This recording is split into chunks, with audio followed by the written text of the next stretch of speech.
City. It's my great pleasure to open this meeting. Today's topic is technology isn't everything, digital data management. Of course, this topic is very popular nowadays. It's often said that data is like new oil. I think this comparison is quite accurate because we know that oil can be used for the development of the economy, but also for let's say military operation, military action as well. So there is a huge debate on this topic in the European Parliament, but this time, for a brief moment, this debate is moving to the Humantech meetings forum. Let me say also a few words about idea of our meeting. This project is planned as a series of meetings gathering academics, professionals from the technology sector, and from Poland, from other countries. The idea is that each meeting will include always two lectures. One is delivered by a speaker from Poland, one is presented by guests from another country. Today we have Professor Renda and Dr. Kalinowska from our university. And the lectures will be also it's not only lectures, but we have also discussion panel, and this discussion panel will be moderated by Dr. Michał Boni. We have wonderful panelists. They represent different approaches to innovation, technology, digitalization. What else? I need to mention also that the project is co-financed by the Polish Ministry of Science and Higher Education, which is very important. So thanks this ministry, we can organize such meetings, and we have organized to date about 12 meetings so far. And also, I need to mention that we have excellent partners whom I would like to thank for their support, because maybe without them, our meetings wouldn't be possible. You can find on our website details and also our partners. But I need to mention Polish IT Society, National Information Processing Institute, also such internet portals like ITWiz, and also portal Sztuczna Inteligencja, of course, artificial intelligence in English, and also Ariadna research panel. So as I said before, and also Zrobotyzowany .pl. So as I said before, and of course, last but not least, PFR Foundation. So thanks this foundation and our partners, we can organize this meeting, and I hope you will be satisfied. So this is the time that I would like to delegate leadership over this meeting to Michał Boni. Of course, it's almost impossible to describe Michał Boni's activities because he's, let's say, a solidarity legend in our country. Is a very well-known person. But I need to maybe mention some of the issues from his biogram.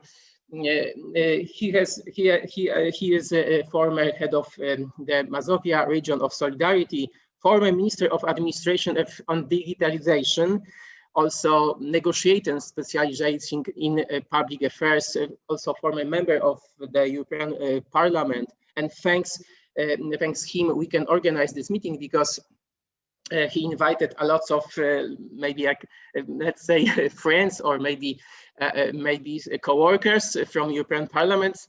His professional interests include protection of personal data and development of the 5G network. Author of lots of reports, including Poland's 2030 and reports on youth, on artificial intelligence, and the whole description of his biography you can find on our website. And also, if you want to hear, listen, watch our previous recordings from our previous meetings, it's also possible. Just you should find us on our YouTube channel. And also from this meeting, because this meeting will be also recorded, you can find after a couple of days, you can find on YouTube this recording from this meeting. Okay, so Michał, if I may ask you for the floor is yours, let's say. The floor is yours. You can present our speakers, our panelists also, but we will start from our speaker, Professor Renda. The floor is yours. Thank you very much, Konrad, for the great introduction. Today we will focus on data governance issues. We know that it is very crucial. We need to define needs. We need to discuss about conditions. And of course, we need to understand what kind of benefits we can have developing data economy, creating the proper framework for the data development. The first lecture will be done by Professor Andrea Renda, the Senior Research Fellow and Head of Global Governance, Regulation, Innovation, and the Digital Economy at CEPS. CEPS is a very important think tank in Brussels, influential and very active in many areas related to the economy, digital development, and many issues. Professor Renda is currently a non-resident senior fellow at the Duke University's Kennan Institute for Ethics, and earlier was involved in law and economics at Duke Law School in the United States some years ago. He is also very active at the area of digital innovation at the College of Europe in Bruges. And I think it's very important. He is teaching and leading a course on regulatory impact assessment for business. It's crucial. So also he is the author of many papers and books, including in cooperation with some authors, Artificial Intelligence, Ethics, Governance, and Policy Challenges, edited in Brussels in 2019. It was crucial, this book, for developing the discussion on artificial intelligence. Year after presentation of this book, the European Commission presented the artificial intelligence strategy. At the same time, last year, it was presented the data strategy. In the November, European Commission presented the Data Governance Act. So we want to discuss about data management challenges in the light of the legislative proposals and the needs for the digital development. After the lecture, and I hope that we will have time for Q&A session, please, it's addressed to our audience. If you would like to put some questions to Professor Renda, use your chat. I will observe the chat, I will monitor the chat. And after the lecture and the Q&A session, we will have the panel with participation of Alek Tarkowski, PhD, Open Future Foundation in Poland, very active as a digital activist.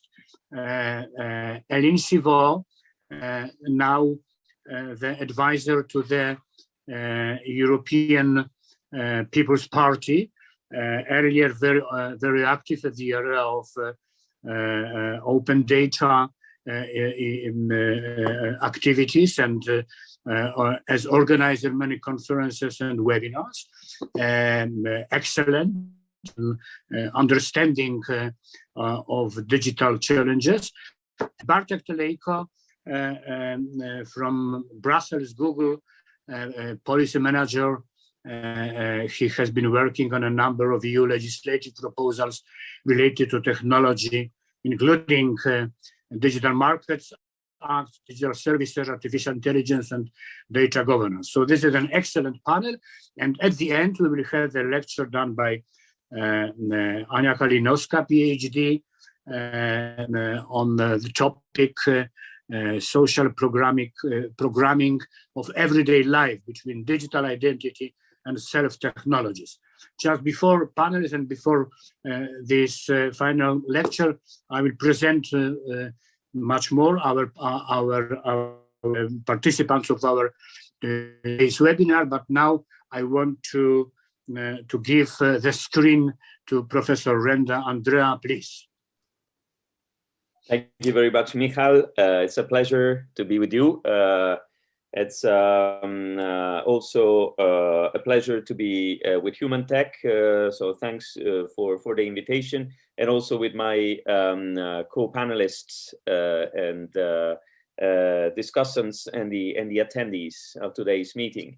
Michal, also I would like to really congratulate you for all your achievements, obviously, in the past years, also during the Brussels years when we got to know each other, and also recently for releasing a very interesting report on artificial intelligence, in which I know you've been working for quite a while, collecting ideas, opinions, experiences, points of view, which led you to really produce a very important piece of work.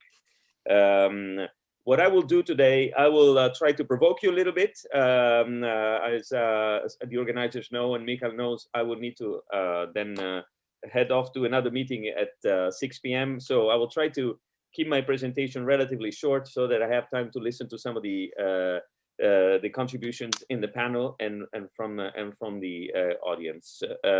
At the same time, I want to quickly update a little bit of my biography. I've remained at the College of Europe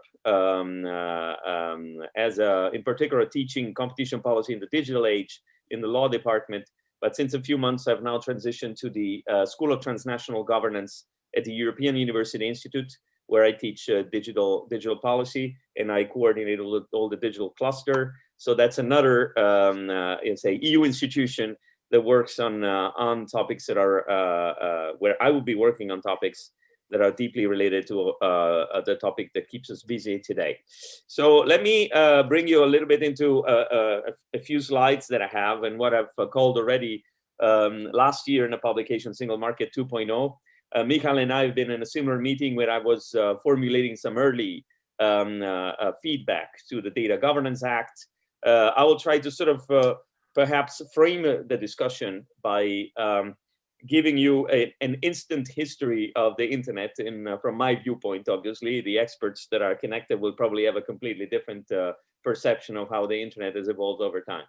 But what I can say is that 3 decades ago, when the World Wide Web started to permeate our lives, most of us and most of the experts that were working on cyber policy were depicting the internet in the way you see on screen, hopefully you see on screen, in a way that is representing a layered architecture, if you wish, where you have a bottom layer, which is tangible, is largely the former telecom infrastructure. We call it the physical layer, a layer dedicated to the traffic rules of the internet, let's say, mostly made originally, at least, of open standards. And we had applications that could freely run on those open standards and those web of open standard and interconnected networks in a way that realized really what was called at the time permissionless innovation. And this is also what is considered to be the original revolutionary potential of the internet, right? The fact that people could rely on open standards and develop whatever application they wanted. There will be no necessarily prioritization early on, and everybody could compete on an equal footing in a digitized environment, which somehow also reduce the differences in power and in resources between individuals and between companies. At the same time, content could flow relatively freely, and actually in the early design of the internet, completely freely on the internet, in a way that really reserves the intelligence at the edges in this infrastructure, and really it saves no space for any centralized intelligence that would filter communications between the different end users. Now, this is also what we call an end-to-end architecture, right? A purely neutral end-to-end architecture. Now, we know that the more the internet has developed over time, the more it has unfolded as a critical infrastructure, the more it has become impossible to really manage the overabundant information and data that were being produced. The more the use cases and the applications have become important, the more it has become difficult to really preserve the neutrality. So the ordering and the presentation and the ranking of content has become a key important function on the internet. What we sometimes I like to refer to what Herbert Simon used to already say in the 1950s, that a wealth of information typically creates a poverty of attention. What we have seen on the internet is something very similar. The exponential increase of the amount of digitized information on the internet has created the need for intermediaries and to reduce the original neutrality of the internet in a way that would make the overabundant information of the internet more manageable. Now, this at the same time has meant that those players that have managed to capture the attention of the end users have been able to monetize that attention in many, many different ways. And this has led to the creation of the first, if you wish, evolution of the internet, which is the creation in the intermediate layer of the internet of large cloud-based platforms that accumulate data and process this data and exploit very much the centripetal forces that the internet creates in a way that also significantly increases their value and their ability to capture the value generated by the infrastructure as players that coexist with more traditional, what we call best effort internet, right? Now, in a situation like this one, as a situation that has emerged also as a result of the lack of regulation of data flows, the difficulties in regulating data flows, even where attempts were made, because the internet escapes traditional regulatory attempts because it's a completely different type of environment in which monitoring and enforcement have proven to be particularly difficult. And also we have seen through the centripetal forces also emerging inequality to some extent, meaning the accumulation of value in the hands of the few that were exploiting the centripetal forces, but gradually the deprivation of value in other portions of the ecosystem. Now, this is something that going forward as projects a number of concerns in terms of public policy. And we know that also in the United States, there's been a lot of concern about the mounting power of gatekeepers or superstar firms. In Europe, this has been something quite rooted, without denying the great contribution that the internet has given to our society, the need for public policies that somehow modify and steer the evolution of this living entity, if you wish, to make it more compatible with the public good has proven to be necessary. So we've seen on the labor markets, we've seen in terms of competition, we've seen in terms of taxation, we've seen in terms of environment in some cases, a number of instances in which the overall evolution and direction of the digital ecosystem seems to be far from a textbook example of sustainability. And this is where the question comes for the EU today, as we are making the digital infrastructure one of the elements of what we call the twin transition, and the green and the digital transition. Are we sure that the current state of the digital infrastructure, what we call the unsustainable digital sector that many point a finger at, can it become really a pillar of a sustainability and resilience strategy? Well, I would say, to go a little bit more into detail, that the original architecture of the internet is indeed proven to be extremely resilient, as we see from the perfect reaction of the internet as an infrastructure to the increase in traffic volumes that has been determined by the COVID-19. And that is a specific example of a more general rule that more distributed and decentralized architecture proved to be more redundant and thereby more resilient, or able to expand, to absorb and react to shocks. At the same time, the higher layers that are less decentralized and are much more centralized in the hands of a few companies in terms of gatekeepers of their own ecosystems and of the overall ecosystem, at least of the visible part of the internet, the level of resilience and sustainability appears to be much lower. So what has emerged in terms of reaction, and then this is more of a provocation for the panelists, is that if the original mandate for Margrethe Vestager in the European Commission was Europe is fit to make Europe fit for the digital age, what we are seeing now for many of the legislative interventions is actually the other way around. The attempt to bring the digital age back to an orientation towards sustainability and resilience, and to a large extent also towards the values, the principles, and the rules that we have in the acquis communautaire that even the digital infrastructure has to be subject to. Obviously, starting with the GDPR, but going much forward. Now, today we have a series of initiatives on the table. I don't dedicate to one single initiative the whole presentation because most of them are proposals. We have some of them who are forthcoming, for example, the AI regulation in a couple of weeks. But what is important to realize is that this, whatever path the European Union is on, will determine a very different evolution of this layered infrastructure that I've been showing you until now. So this is how I see Single Market 2.0. Obviously, you might have a completely different way of depicting it, but I will tell you what I've come up with also in a recent paper. First of all, connectivity, the physical the legacy physical infrastructure will go in many, many different directions, obviously from optical fiber to not necessarily only 5G, but a series of protocols, and including low power networks that would be optimal for individual use cases. We are witnessing the creation of a federated cloud, or the European Cloud Federation, as the ultimate name would be, based most likely on the scaling up of the Franco-German Gaia X initiative, which means that the EU will try to nest many of its rules actually into software code, into technical specifications, to ensure that whoever, could be European or non-European, provides cloud-based services in the European Union does it within an environment where specific EU legislation has to be complied with by design. And this is the promise of Gaia X, or part of the promise of Gaia X, if you wish, that incorporates GDPR compliance by design, but also potentially data interoperability obligations by design. This is a move that is very European, if you wish, meaning do not counter the emergence of 4 or 5 large cloud giants with one European cloud giant, but with a federation of rules. And within those rules, try to create a competition that is more pluralistic and potentially more open to European firms as well.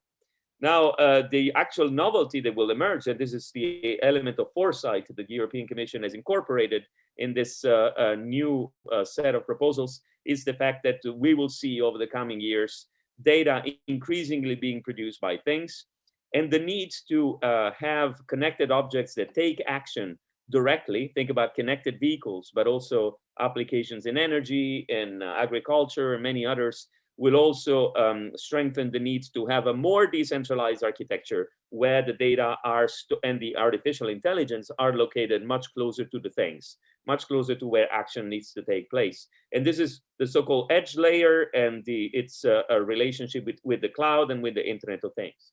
Now, this is the tangible part, if you wish, of Single Market 2.0. And on top of this, we see an increased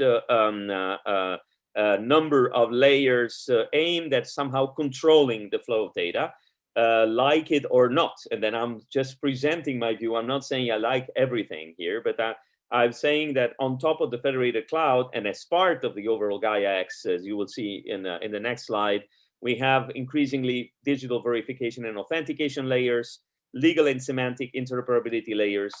And then on top of this, the data strategy, meaning the strategy that will move, and that is quite important in my opinion for the meeting today, from the idea that the open flow of data is always good and maximizes the value of the infrastructure, to an idea of a much more nuanced approach to data management and governance, where in most cases, you will see them here, data are not freely flowing, they are not open, but rather they are managed, they are shared in a way that enables more control over their flow, in particular personal data, but also industrial data, and at the same time preserves more contractual power, if you wish, in the hands of those real economy players that otherwise would see themselves much weaker with respect to the large tech giants, which typically have the edge in terms of bargaining power over data uses.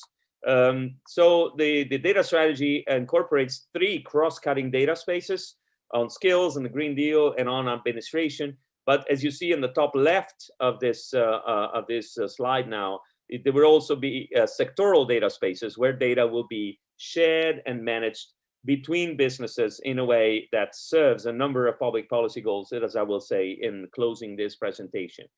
So in the future, the internet will be much more zoned, if you wish, or much more fragmented into areas in which data flows are much more controlled, so the sectoral data spaces, areas that repropose the original architecture of the internet, the open internet, but also digital ledger technologies, distributed ledger technologies to a large extent.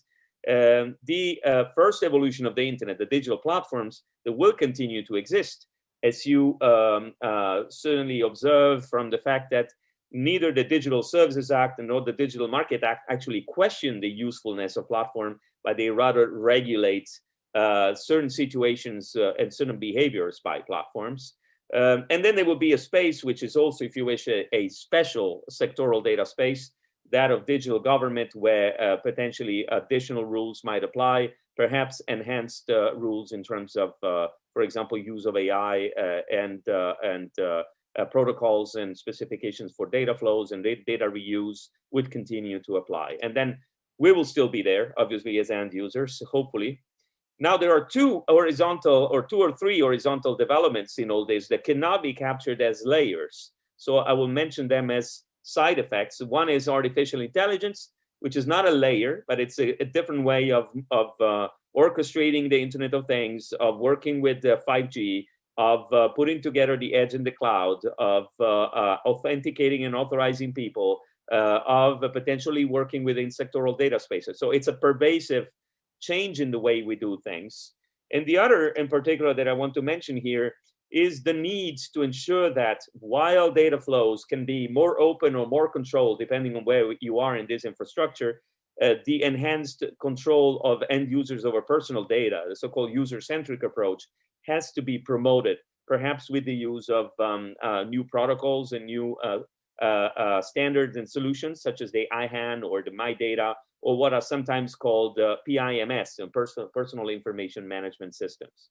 So here, the B2B, the G2C data spaces, these are particularly important for the final part of my presentation, where we look more specifically at the data.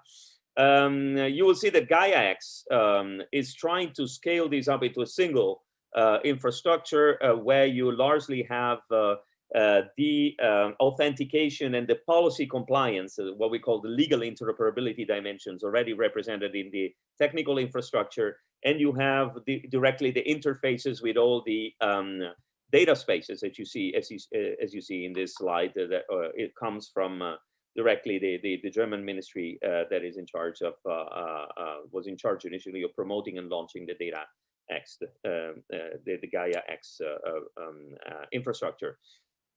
That said, in all this, the new game, the new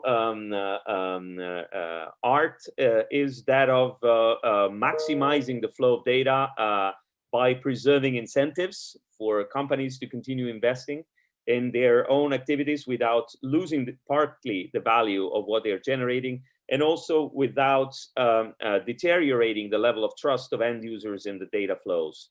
So, for example, in the case of B2B, which is one of the key provisions of the Data Governance Act, we have currently the Commission says a number of problems: lack of uptake, lack of interoperability of the data, competition-related problems in data exchange between competitors, data protection constraints, skills in data management and governance that are lacking. We have similar problems in also the other types of data flows.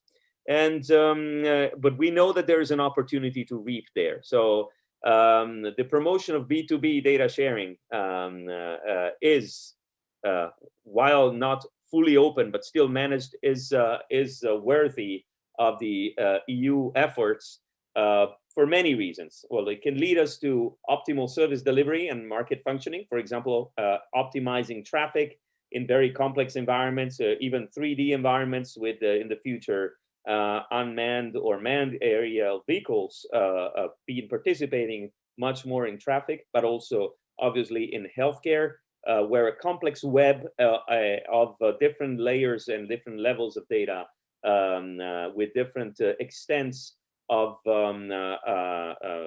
sensitivity and personal nature of the data have to be orchestrated together into a single European health data space.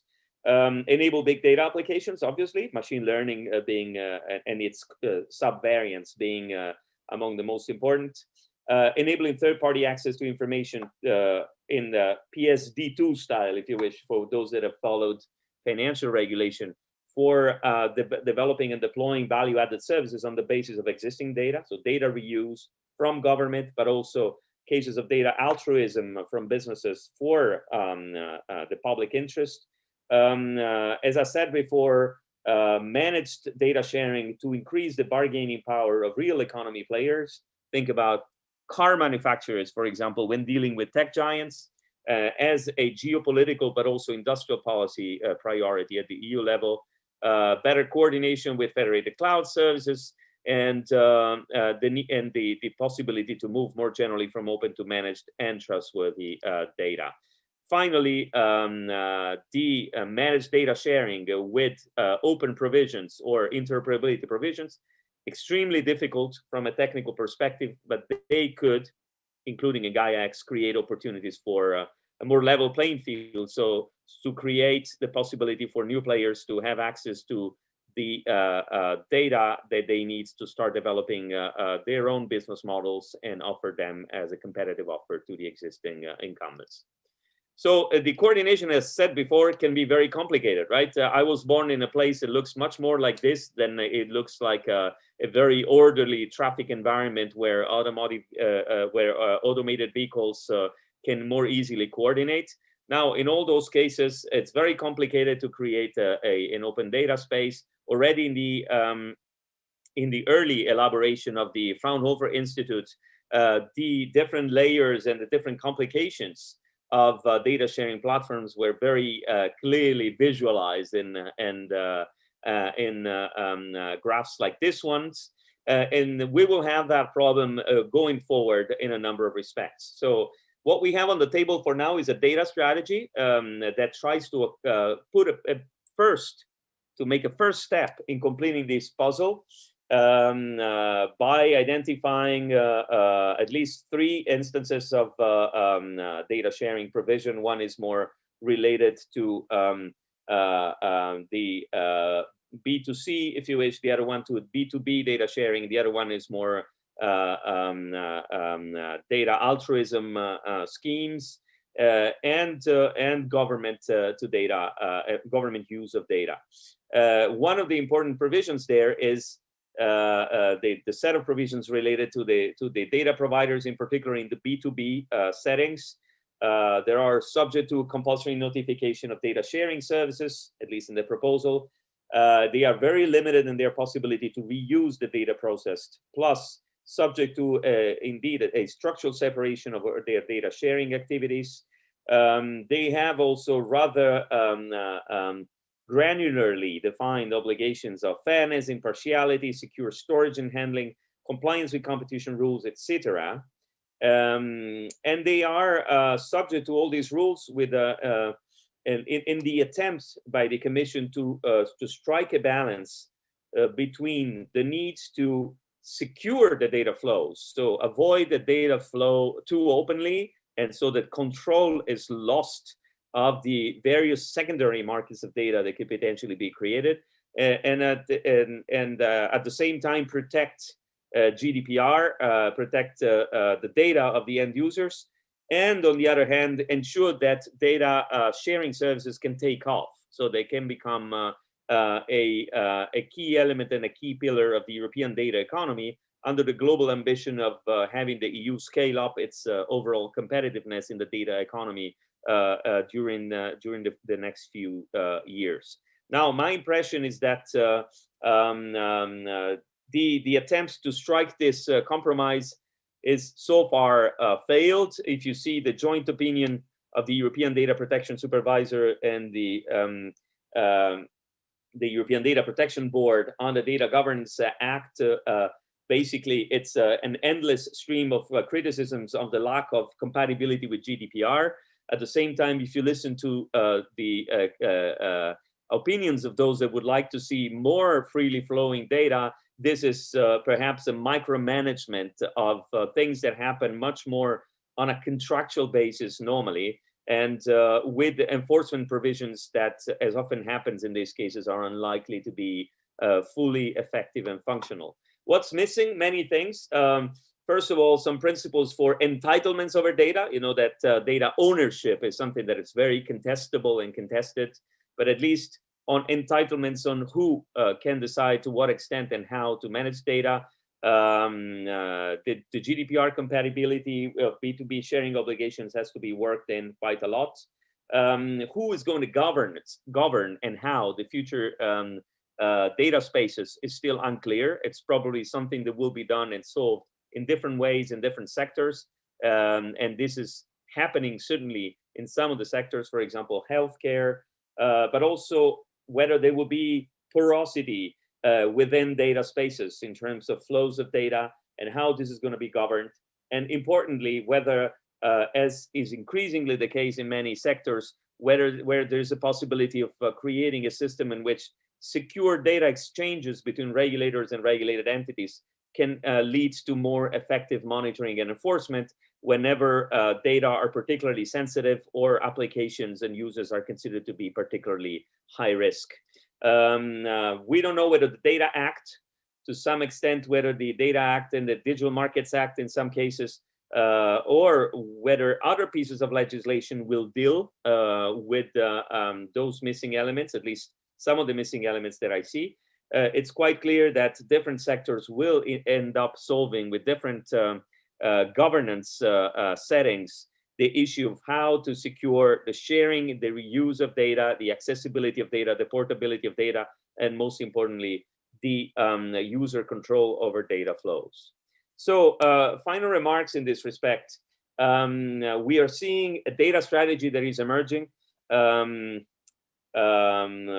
with many different pieces.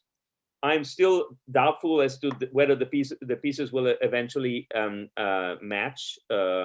It's a little bit like when we were starting to build the Eurotunnel in the Channel, and the French started in one direction and the Brits on the other direction, and at some point it seems like the two half tunnels would not really be able to connect to each other in the same place.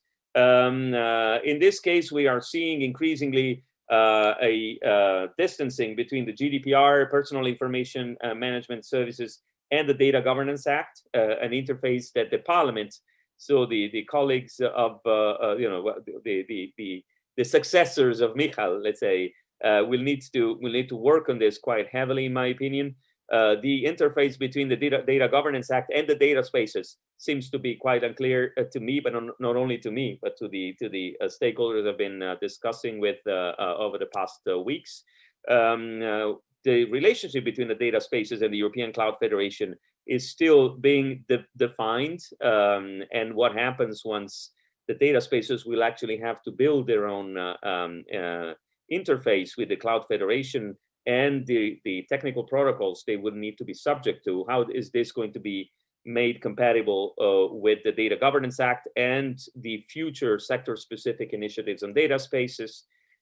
Even the relationship between GaiaX and the European Cloud Federation is apparently far from settled.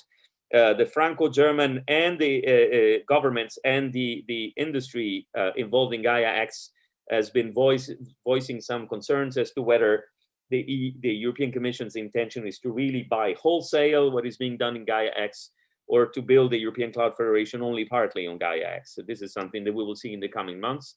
And finally, what's going to happen between the data strategy, the vocation that I mentioned already, well, this data strategy for sort of a little bit backtracking from the original idea of free flow of data on the internet, which is responding to really an industrial policy stance, and to some extent a geopolitical stance on the side of the European Commission, was the relationship between this interventions and initiatives in EU public policy and the idea of open strategic autonomy at the EU level, so in the more geopolitical perspective. I can mention, for example, the fact that Japan, in the context of the G7 and then G20, has proposed the issue, mostly G7, of free flow of data with trust. How is this going to match a data strategy that seems to be at least partly ring fencing the EU territory for data? And is this going to be the case eventually? And is this going to be at the right starting point for creating at least a coalition of countries where data can flow more freely and seamlessly, still preserving user control? I think this is a very ambitious plan, a very ambitious initiative. Obviously willing and to support this as much as I can. It's a very acrobatic initiative at the same time. Whether the EU will manage to make the digital infrastructure fit for Europe, and at the same time being a leader at the global level in how to shape cyberspace and the digital economy, is something that I very much wish and desire. But I don't see all the elements of the puzzle on the table as of yet. So I'll stop there. I'll hopefully have provoked some reactions, and hand over to Michal, who will then continue with the rest of the meeting. So thank you very much.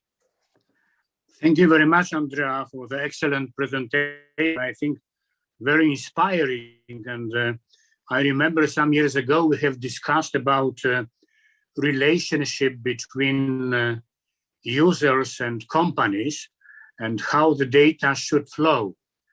Now the picture is much more complicated, because we are discussing, as you have said in the conclusions, that there are several pieces of emerging puzzles, and it's not clear will they match the way from data protection and data security to the discussion about schemes, models for data sharing are crucial for the future, yes, because as you have showed in the presentation, when we want to use data for the holistic, comprehensive development, there are many cross-border solutions and issues. So thank you very much, because very inspiring. If somebody wants to ask, I'm looking, there is no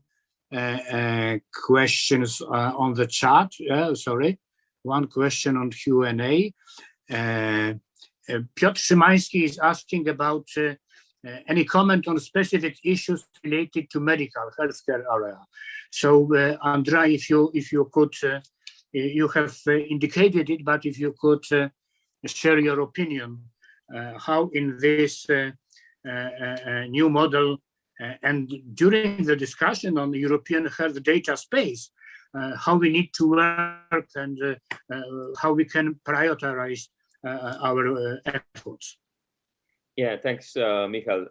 This is perhaps the most complicated of all, right? Because there are already initiatives and there are already countries. Think about Finland or France and a few more that are quite advanced on building a health data space. But at the European level, also the traditional lack of competences of the EU on healthcare has determined a complete fragmentation of standards, protocols, ways in which data are collected, even within countries. There's enormous difficulties in building a data space. So building the European health data space is a Herculean task. And at the same time, we know that it's perhaps one of the most highly deserving tasks.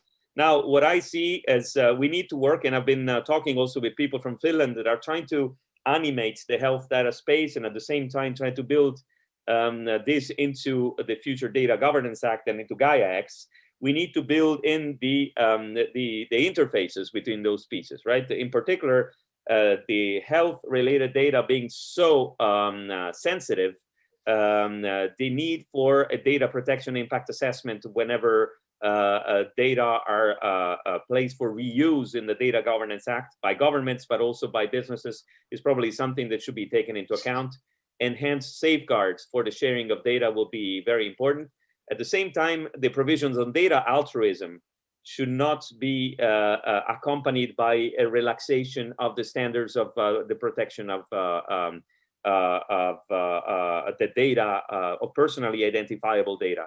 And that is very important because we've already seen several instances in the past in which the sharing or the publication of aggregate data related to healthcare have easily led to re-identification later. There's a couple of famous cases, in particular in Australia, where this has happened. So the re-identification of this data has to be taken duly into account when one tries to promote the flow of data. So we don't have easy solutions there. Most of this is technical, and only part of this is going to be something that we can do through regulation, in my opinion. And we don't have a clear idea at this stage of the governance of this data space, meaning who is best positioned to govern the data space, to orchestrate it, to make sure that the regulatory certainty is spread, and at the same time that there are no abuses in the way data are handled, in particular because they are health-related data. Thank you very much. And if I can say one additional question, it's from me. I'm waiting for another questions. What is your opinion how to join the interest of business with institutional responsibility for data security, data development under some conditions as fundamental rights and so on? This is one part of the question. And another, how to understand much more broader that we are talking not only about personal data, but that we are also discussing about different kinds of data. And probably there is a more non-personal data important for this data development and data economy than personal, but there are many barriers how to start with a stronger cooperation between business and institutions. Yeah, thanks, Michal. That's a super complicated set of questions, obviously, but I'll try to be short in my answer. How do you reconcile the interest of business in using data, obviously, and also to some extent the interest of European competitiveness in the data economy, with the needs to not to backtrack on the protection of user data? In my opinion, at least after observing for many years the interplay between regulation and the digital economy, I am pretty convinced of the fact that technology is very plastic, which means you can be relatively rigid in the regulatory provisions and technology will find a way around this. You can actually stimulate more research and innovation on solutions that slice data or that lets the more informative part of the data that can be reused for machine learning diffuse without necessarily diffusing the personal part. And I think the next few years will be a constant search for technical solutions that can be considered as cutting edge in terms of slicing the data in a way that can preserve user control and at the same time enable future uses. And that is something that is done technically with cryptography, with other solutions, much more than it is done by simply saying, this is personal data, this is not personal data, because it's very difficult to draw a line that is relatively certain between the two types. So I'd rather see a governance mechanism when there is a board or an expert group that continues to spread regulatory certainty or information, at least, on which solutions are considered to be suitable for adequately protecting user privacy, and at the same time enabling data flows. And I think this would be, again, much more of the work of experts together with technical and policy experts than it is purely the work of traditional regulatory authorities. So we would, in my opinion, need to start thinking about how we reform our institutions in that respect. It's a problem that we will have also on the AI related governance, meaning who's going to tell us every week or two whether the new solution that has come out is compatible with trustworthy AI principles or not. That is not going to be Senelec is not going to be a judge. Is most likely going to be a more agile form of governance that we need to come up with. Thank you, Andrea. And there is another question. And I see Alec also had his hand raised. So. Yeah. Okay, so Alec for 1 minute, but now how can we ensure appropriate control over data quality? There is significant risk over creating false sets of data, misinformation, poor quality data, please. And after that, or now Alec put the question because we have a very short time, and okay, you will. Okay. Alec, please. Okay, hi Andrea. Very briefly, I was intrigued by the part where you mentioned that the DGA might increase bargaining power when dealing with tech giants, but I'm curious more broadly, do you see DGA as factoring in this sort of tech busting perspective? Because I think that's the sort of holy grail, that we can build regulation that both in a positive sense builds an ecosystem and curbs in these, also let's remember, foreign and non-European giants. Do you see this bigger whole taking shape? That would be my question. Yeah, okay. So, the endless quest for data quality, I'll tackle that first. I'm not sure I can give an answer in 1 minute, but there are several provisions already in EU legislation that try to look at something that will then need to be defined and redefined on and on. And as testified by the fact that there are countries such as Germany or the UK that have really focused on the quality of data in setting up their own institutions that accompany the evolution of cyberspace, there might be a need for something like this at the EU level as well. But as you know, probably, Michal, you certainly know because you wrote your piece on AI, the issue of data quality and the use of data is something that is interpreted in many different ways by different institutions, different committees in the parliament, different DGs in the European Commission. Now, there are obviously international standards on the quality of data that the data scientists have agreed on, things like the FAIR principles and others. How do we monitor them without enhanced record keeping, without ongoing data exchanges between regulators and regulated entities? I have no clue. So I'm trying to bump my head on the wall, trying to come up with a solution that is not about secure data exchanges, what we call subtech between regulators and regulated entities. I haven't come up with anything effective. So I think within the next 4, 5, maybe 10 years, but one day we will get there, that there will needs to be enhanced trust between regulators and regulated entities that is based on the fact on what we call today zero contact administration, meaning that companies that have regulatory obligations, they agree on submitting data automatically to governments for compliance monitoring, and that this is taken as a way to scale up the monitoring and the enforcement of legal rules at the society-wide level. That is going to be very complicated, but it will catapult us into a completely different paradigm when it comes to public policy. Now, tech busting.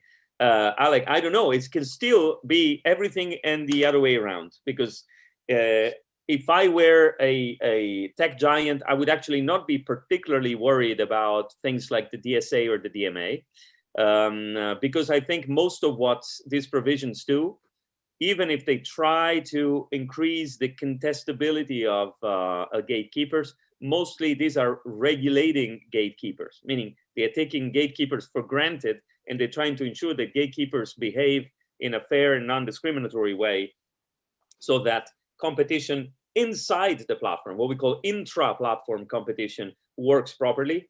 But there is not much, in my opinion, about inter-platform competition or platform contestability. I would be much more worried about what could potentially come out of the Gaia experiment.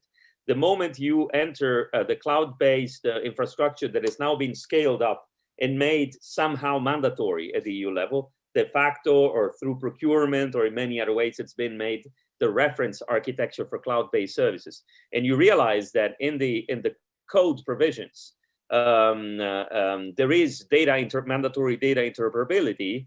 That is a much more powerful code-enabled provision that could be much more controversial in terms of both the transatlantic or global consequences it might have, but at the same time also in terms of how much innovation-friendly that provision would be. There's much that we still need to discover in terms of a world in which interoperability is mandated by definition from day one. This might be potentially a world in which incentives to invest are much lower, obviously, because you know that whatever great business model you come up with, you're going to have to share the victory, the prize with the followers or the losers. And so that is a choice. I do believe that the EU can work out some very interesting principles, but I hope it doesn't exaggerate on the side of imposing too many restrictions, too much ordoliberalism, as we would call it, in conceiving the micromanagement of the market structure, because that, in my opinion, would not be the best possible solution. Still, I think a good dose of regulation will be useful, will be needed, and I think that the digital technologies can adjust to that. Sometimes, just to close this remark, Michal, I think about how many great things you can do where you have a handicap, right?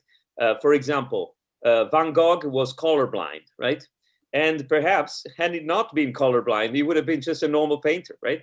The fact that he saw the colors and he tried to represent the colors in a way that creates this strong emotions in us depends on the fact that he was a very heavily colorblind, right?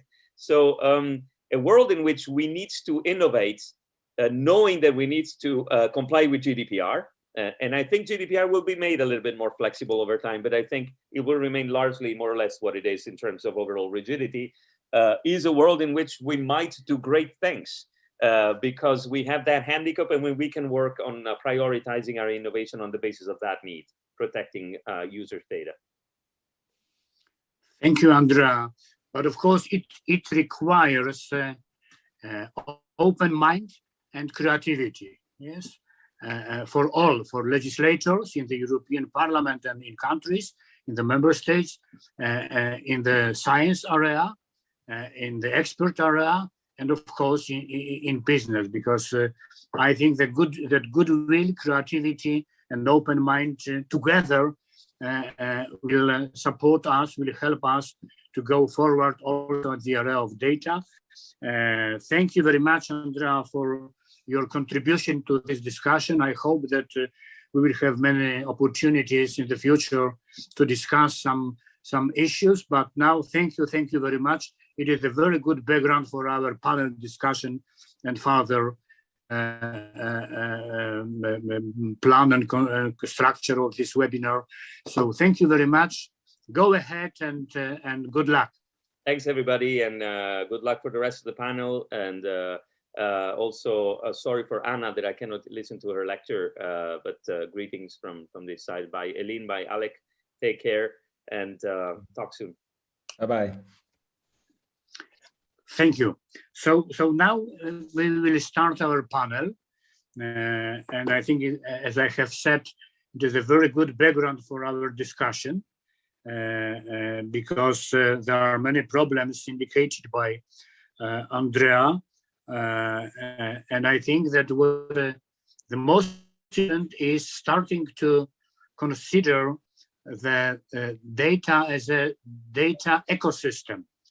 So it's related to some efforts to see many dimensions and all partners who are very important in the data value chain. So as we know, this is a question when we are talking about dimensions of adequacy of using the data. This is a question of transparency of models and schemes for data flows. This is the significance of clear requirements for quality of data. And of course, this is the need of standardized models for data sharing. I remember our discussions about data ownership 2 or 3 years ago. I think that now we are going in the direction of not only talking about data ownership, but thinking about practical solutions at the area of data sharing. And on the other hand, it requires completely new architecture when we want to keep users, us, as people with possibilities to control our data. So how to organize this ecosystem? What is the most important vis-a-vis those new proposals presented by the European Commission, as it was mentioned, data strategy report, artificial intelligence strategy, data governance act, proposal on DSA and DMA, and also future data act in the second part of this year.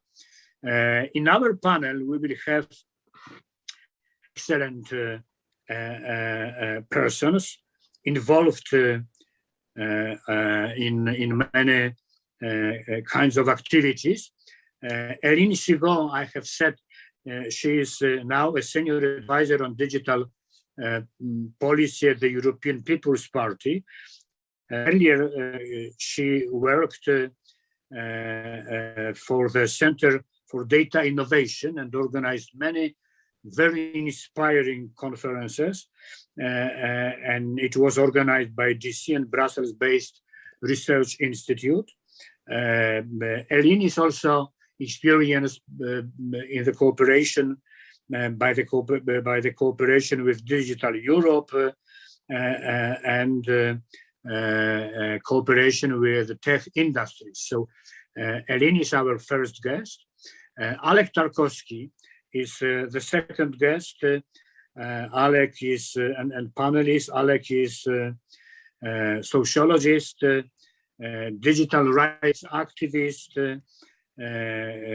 He is now the director of strategy at the Open Future Foundation. But in 2010, he co-founded the Digital Sense Foundation, one of the key non-governmental institutions. I remember our discussions just before and during the ACTA revolt.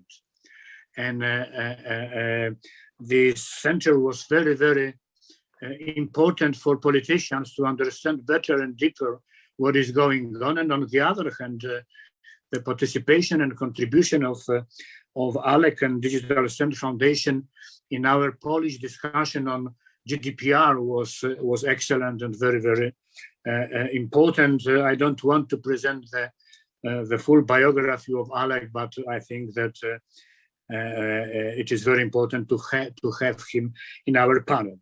And last but not least, Bartek Telejko, policy manager at Google. In this role, he has been working on a number of EU legislative proposals, as I have mentioned at the beginning of our meeting.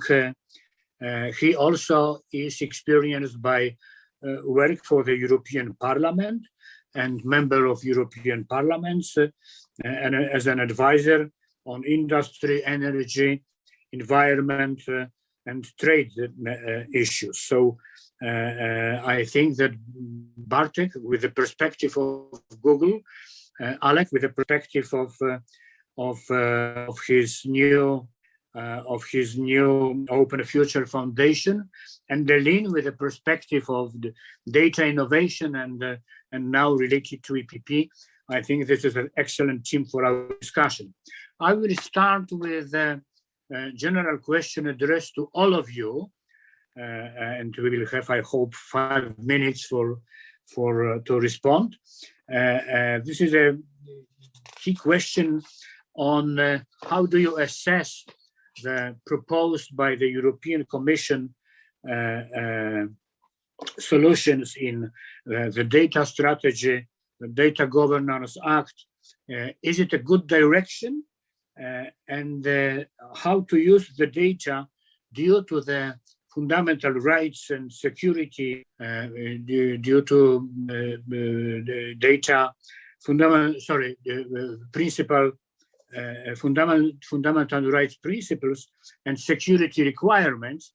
And of course, after the discussion with Andrea Renda, what opinion about this model of ecosystem, data ecosystem? So just for the beginning, Alex, please. I will start with a little clarification about my competences, which will be important for the conversation. So I actually consider myself less a GDPR person and more an open data person. And that's, I think, Michał, we have been working together in Poland for a really long time. And this is the perspective that for me is significant in these data governance debate. I agree with Andrea that I think maybe the open data ship hasn't sailed away, but really the seas have changed. Apologies for these maritime metaphors. A certain big ship is stuck in my mind all the time.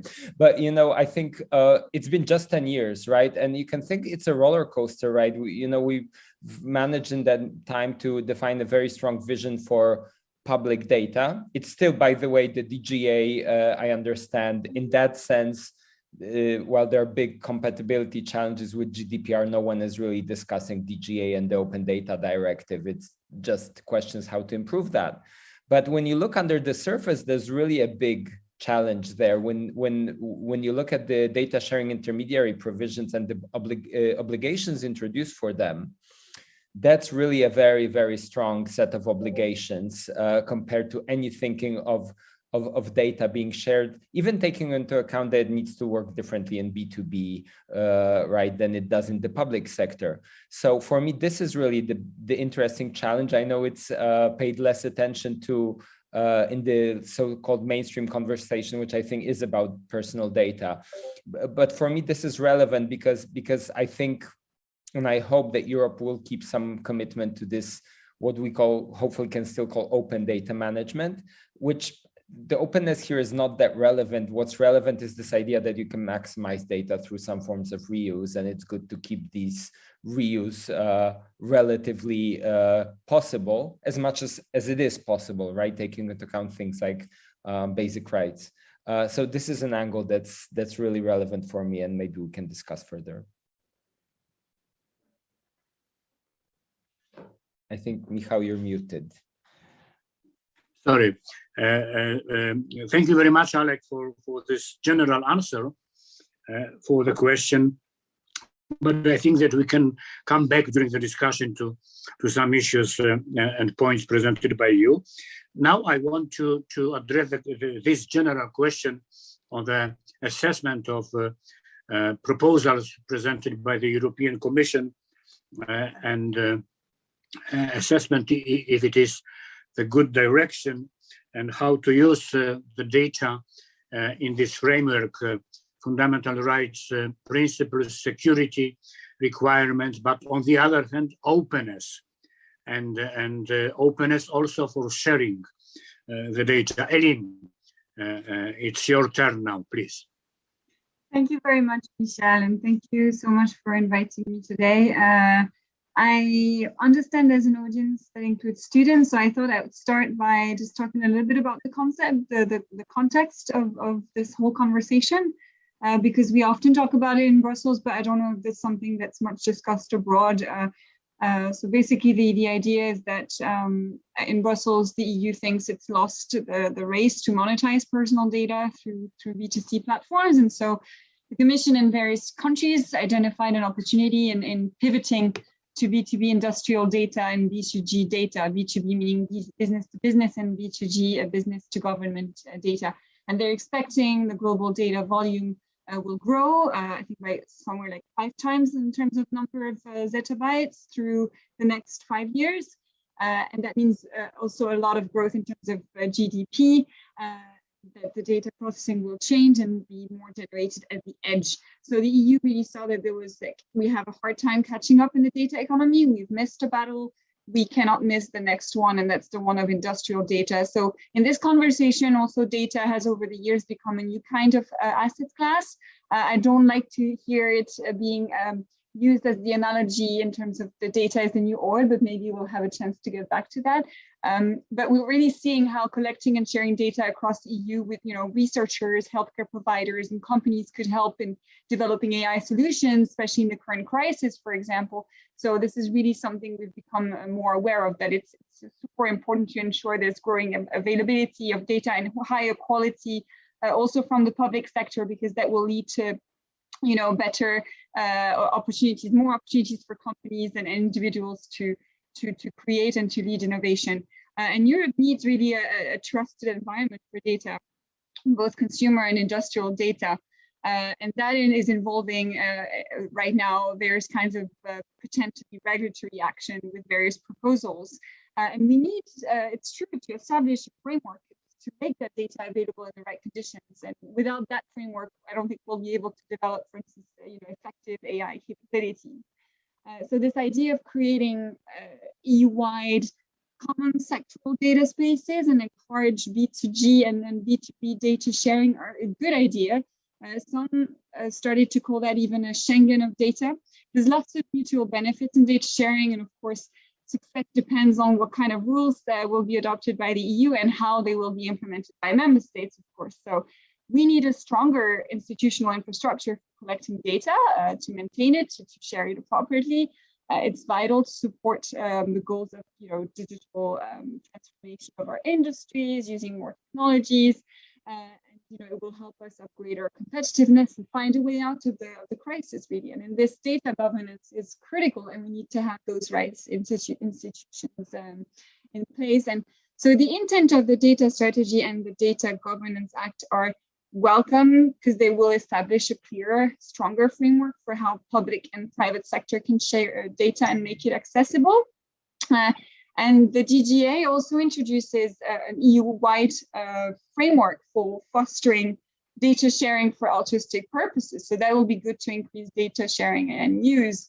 And it creates, also interesting to note, is the European Data Innovation Board, for more broader stakeholder participation as well. So the upcoming DGA is an opportunity to deploy data-driven technologies in ways that can encourage prosperity and well-being of society by extension. And in this respect, it's really key that we take firm action in terms of removing overbearing policies, regulatory obstacles, harmonize relevant legislation, ensure there's the concrete incentives and mechanisms for access and for sharing and reusing of data. And I think Andreas pointed to a lot of unresolved issues that hopefully we'll get a chance to get back to later. Because just to conclude, I wanted to add on something about what my colleagues at the EPP group have been working on, obviously, because we have great MEPs working on several digital topics. And tomorrow, the Committee on Industry, Research and Energy will discuss in Parliament a draft report on the GGA, which has been led by MEP Angelika Niebler. And just to quickly go through what she proposed, she suggested adding a Data Innovation Advisory Council that would include industry as a subgroup of this European Data Protection Board.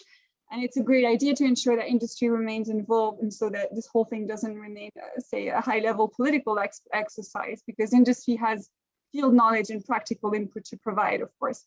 I think to her also the legal clarity part is important. Maybe we'll get a chance to get back to it, but it means clarifying certain terms in the text, like who are and who are not data intermediaries throughout the report. She wanted to specify that. And then she also strengthened provisions on cybersecurity, which is also important. She at the core of her perspectives, this standardization and interoperability that are key for opening up data silos.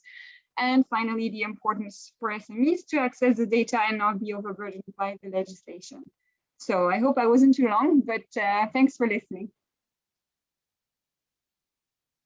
Thank you very much, Aline. I think it was very important because you have expressed also some recent current works done by the representatives of the European Parliament, as this report prepared by Angelika Niebler. I think it's crucial also with this perspective how to involve industries, because I think it's one of the key issues. And also we need to remember that the discussion on data governance should be focused on values, some technical aspects, but one of the key issues is interoperability and standardization. Without common standards and without interoperability, there is no possibility to use this free flow of data under some conditions and so on. So thank you very much. And now I'm turning to Bartek Telejko. And the question is the same. What is your opinion from the business perspective, general opinion and assessment of these proposals done by the European Commission? Bartek, please. Yes, thanks very much. Thank you for having me, and I'm delighted to be able to discuss some of these important subjects in my home country, even if only remotely. So thanks a lot for having me.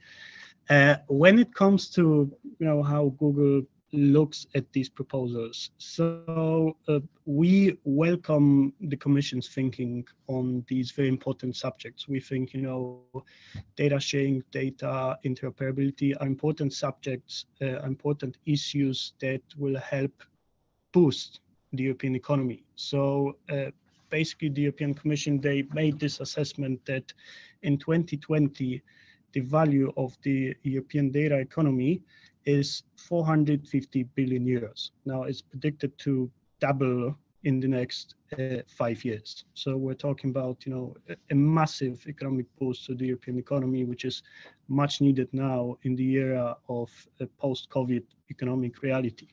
Imagine that, these 400 billion euros can be multiplied by data sharing, by boosting this number with more cloud usage by SMEs and so on and so forth. So we're really excited to see these proposals being put forward by the European Commission. The way we look at it, we look at it from two different angles. So we're talking about industrial data or non-personal data, which is mostly relevant to our cloud business.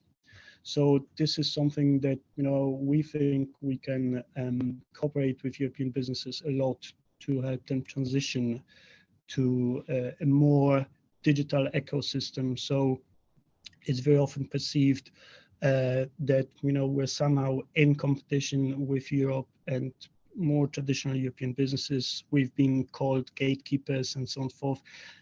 Whereas the truth of the matter is that a lot of companies, European companies, use our cloud solutions in order to transition to this more digital ecosystem, and we're more than happy to support them in this. Our clients include the biggest European brands, such as, German Lufthansa or French energy providers, and so on and so forth. So we are really excited to be able to work with them on those issues. But of course, we're also a big receiver of people's personal data.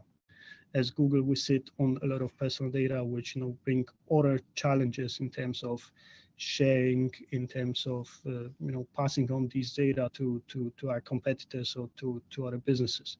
So we're talking here about privacy considerations, for example, that if you're a traditional industry, you don't need to care too much about privacy considerations if you collect and share data from your factory floor. There's something that you don't really need to worry about that much, whereas for us at Google, it is crucial to also balance different interests, such as data sharing and privacy of our users.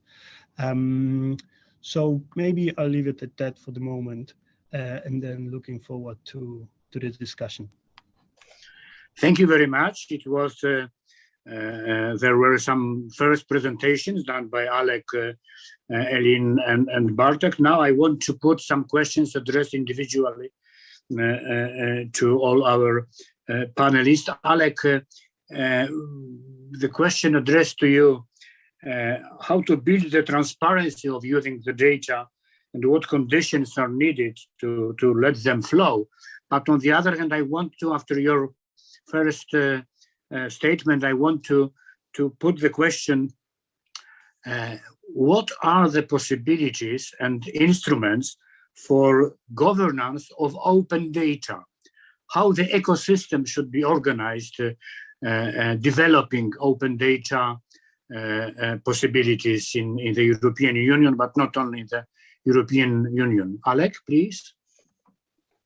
So to answer that, I hope I can step away from the DGA Data Act and the general data strategy debate, because I think the sort of the open data conversation precedes it. And first of all, I want to say that I hope that in this whole process to develop what Andrea described as this needed new data management model, we can secure areas where the open approach is simply good enough and doesn't need to be played with. I think there are certain fields that, again, I hope we will make them compatible with the more complex rules, but in some areas, let's simply open data. And I think there's a big field of basically privately owned business data, where there will be very interesting conversations whether we can make some of them public. Just as an example, to give some examples from national law, apparently in Finland, data from the forestry sector, which is private, is shared publicly because there's a sense that this is a strategic resource that needs to be managed. And I don't need to explain it. Well, in Poland, instead of discussing how to manage forestry data, we have extremely heated debates about forests and trees. So we're in some other place for now, but I find this very relevant. And I think maybe these are rare examples where really we don't have this, some,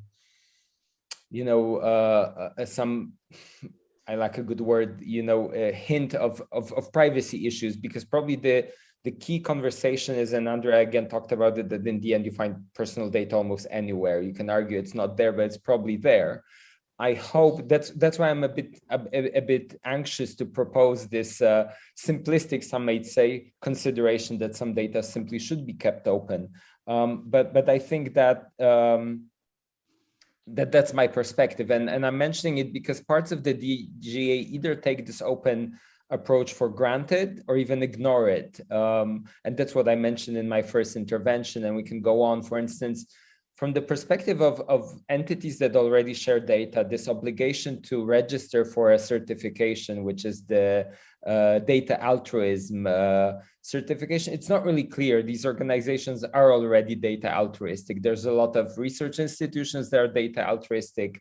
There's Wikipedia, which is one of my favorite platforms in the world, but there's also a lot of commercial entities that share data and not just data, right? And the question is, why do we need to give them this mark, which might feel like just a bit of bureaucracy? I understand. I think in some sectors, the answer is simple. You really need to build this trust.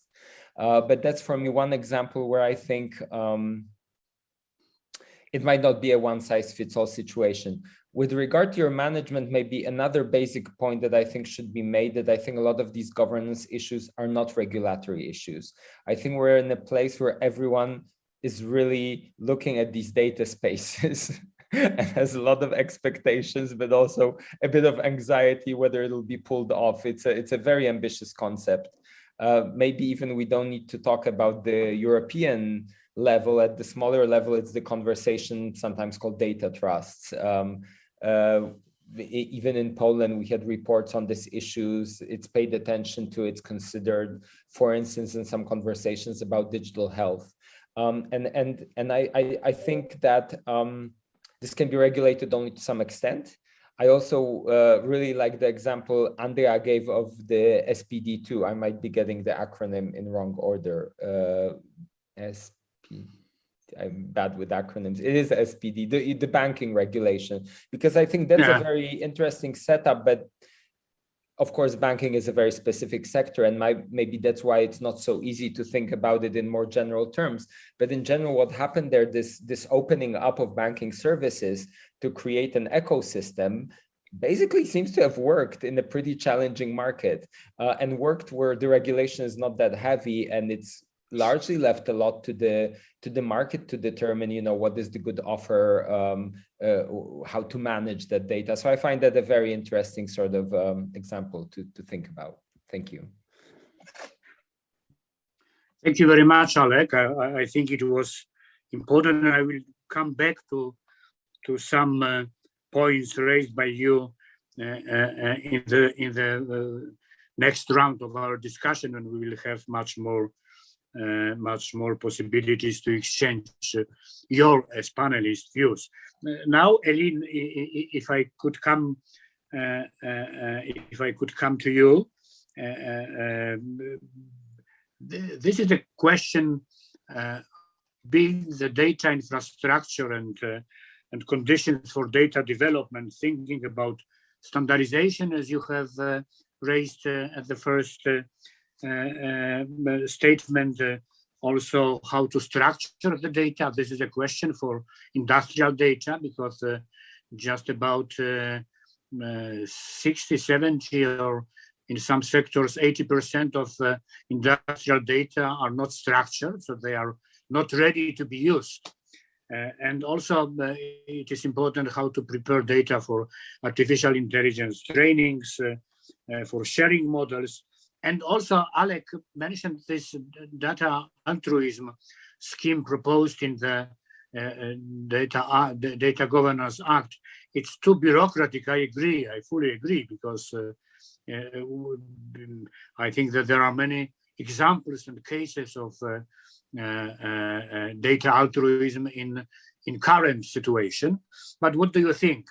What kind of conditions should be prepared at the regulatory level when we are talking about this data infrastructure development and also data altruism? Eline, please. Thanks, Michel. Yeah, your question packs a punch, so I'll try to be quick. But there's so many prerequisites for everything, for all this to work. Starting with, why many companies don't even engage in data sharing. And that, that is a roadblock to making sure data becomes available in sufficient quantity under the right conditions. There's a report that was published by Everis saying 60% of companies wouldn't be engaging in B2B data sharing, mainly for fears related to, the fear of misappropriation of the data, IP issues, privacy concerns, and trade secrets. And these are issues that are there and could become obstacles to data sharing, if we don't address them. So it's important that what the EU really does try to address those issues.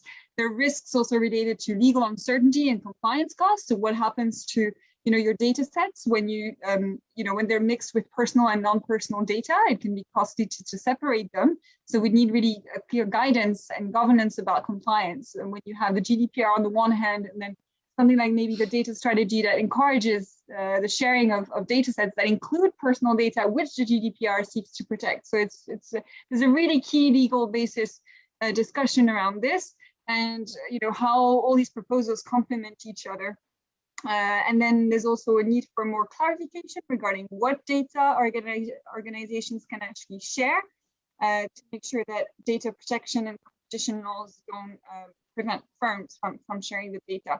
If a firm, they might be reluctant to share data if they don't know what data they can share, and they need the guidance to make sure they're not violating current existing laws. Then next is the data expertise, and it also matters. It's not just about sharing the data. It's not always useful to share data as such. There's not just one type of data. There's millions of different data sets that cover different and unrelated things with different applications. So the pooling and overlapping and then the cross application of these data sets don't always make sense. It also is who collects, processes, or accesses the data and for what purpose is also very relevant. The type of data matters. There's just not one type, as I mentioned, the quantity, but also the quality, because, you know, consequences that concerns related to algorithmic bias that has negative implications on people. And I want to say algorithmic bias is not a bad thing. People tend to say that's the problem. Any algorithm is biased. It's just the implications sometimes that can be wrong. So just another kind of something that I find important to clarify. Then again, you need to make sure there's a clear business rationale and incentive for companies to share their data. It shouldn't be too costly. It shouldn't become pay to play. If you talk about data portability, that is, you know, facilitating data moving from one platform to another, that's great for innovation, for competition, for consumers, but it also comes with costs. It is not free to you know, move certain types of data, making sure that they're in the right format, in the same format, and it's about long time series as well, data from years back, and that can be expensive. I mentioned cybersecurity also is important, and we come to the issue of interoperability. We have limited data interoperability standards in Europe. I remember one time I looked into high resolution geospatial data across Europe. It's very useful to develop systems for autonomous vehicles and precision farming, but there's only a handful of EU countries that provide open and free access to data sets. And when you try to look that up, the data sets that exist are outdated, cannot be assembled because they're not available in like similar quality and resolution or in measurements. You also have cultural differences to address when it comes to how companies understand transparency between Northern and Southern Europe. It's not the same. So you need to find that common ground as well. And just to conclude, so I don't talk too long, because I guess, you know, it's the evening and then people are tired, and I'm too enthusiastic about this, I'm aware. You also have technologies that can help address all these concerns, by the way. So actually, some companies have a solution to propose to some of the issues I mentioned, for instance, legal clarity. There are some technologies that can help, you know, find a way around it or address these concerns. And then finally, the last element, which I've heard also was mentioned, is that there's clearly a need for more data sharing between public and private sector.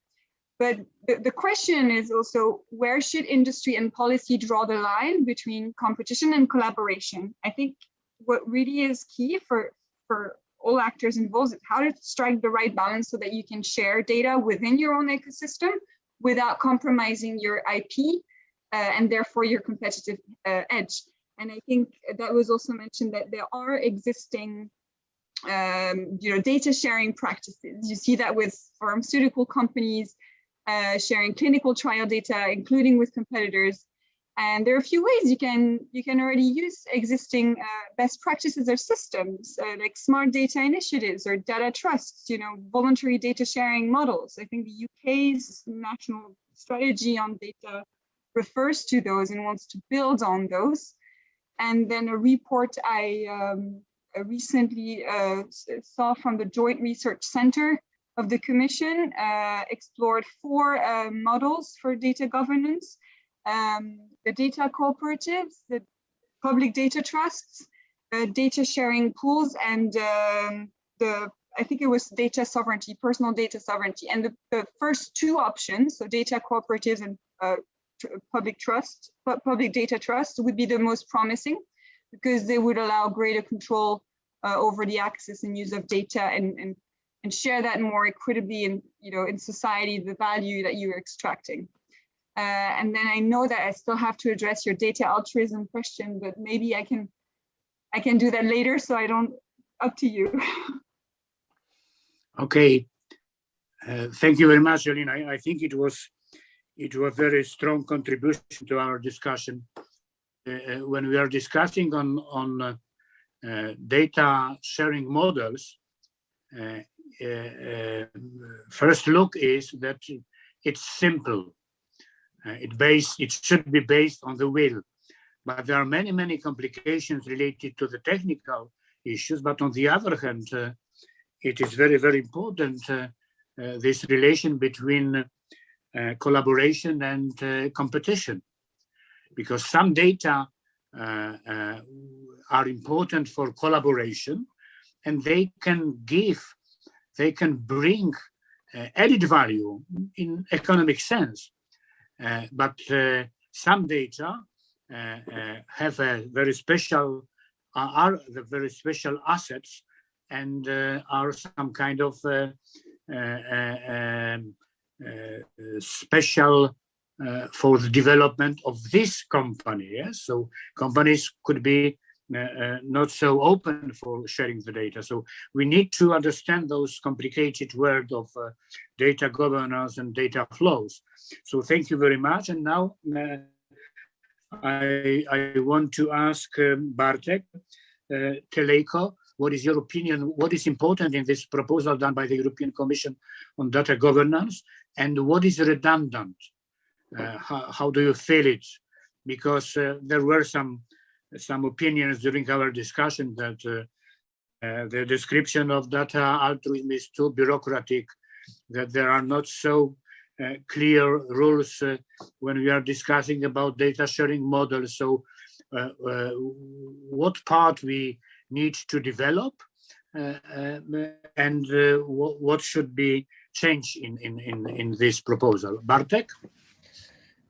Yes, so a couple of comments here, and maybe, I'll also go beyond the Digital Governance Act, because as I said, we also deal with a lot of private data, which I think is also an interesting discussion. So on the Data Governance Act, our biggest fear, our biggest worry is, something that keeps popping up in the EU every now and then, which is data localization requirements. So basically, it would oblige companies to set up infrastructure in every single country where they operate and store the data there.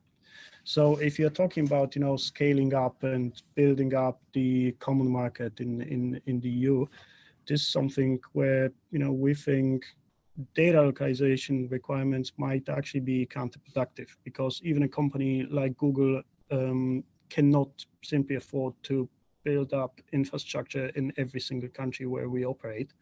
But also, if we take an example, of a country where we don't have any infrastructure, I believe Romania is such a country, right? If we are obliged to store all the data in Romania where we provide services to, their citizens and their businesses, it means effectively that we cannot do it at all if we don't have a data center in Romania.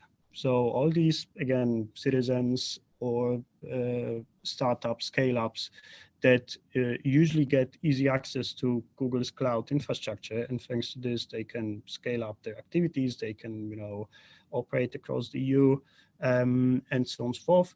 If we are obliged or if we are bound by very strict data localization requirements, it will simply not work, not only for us, but also for European businesses and European citizens.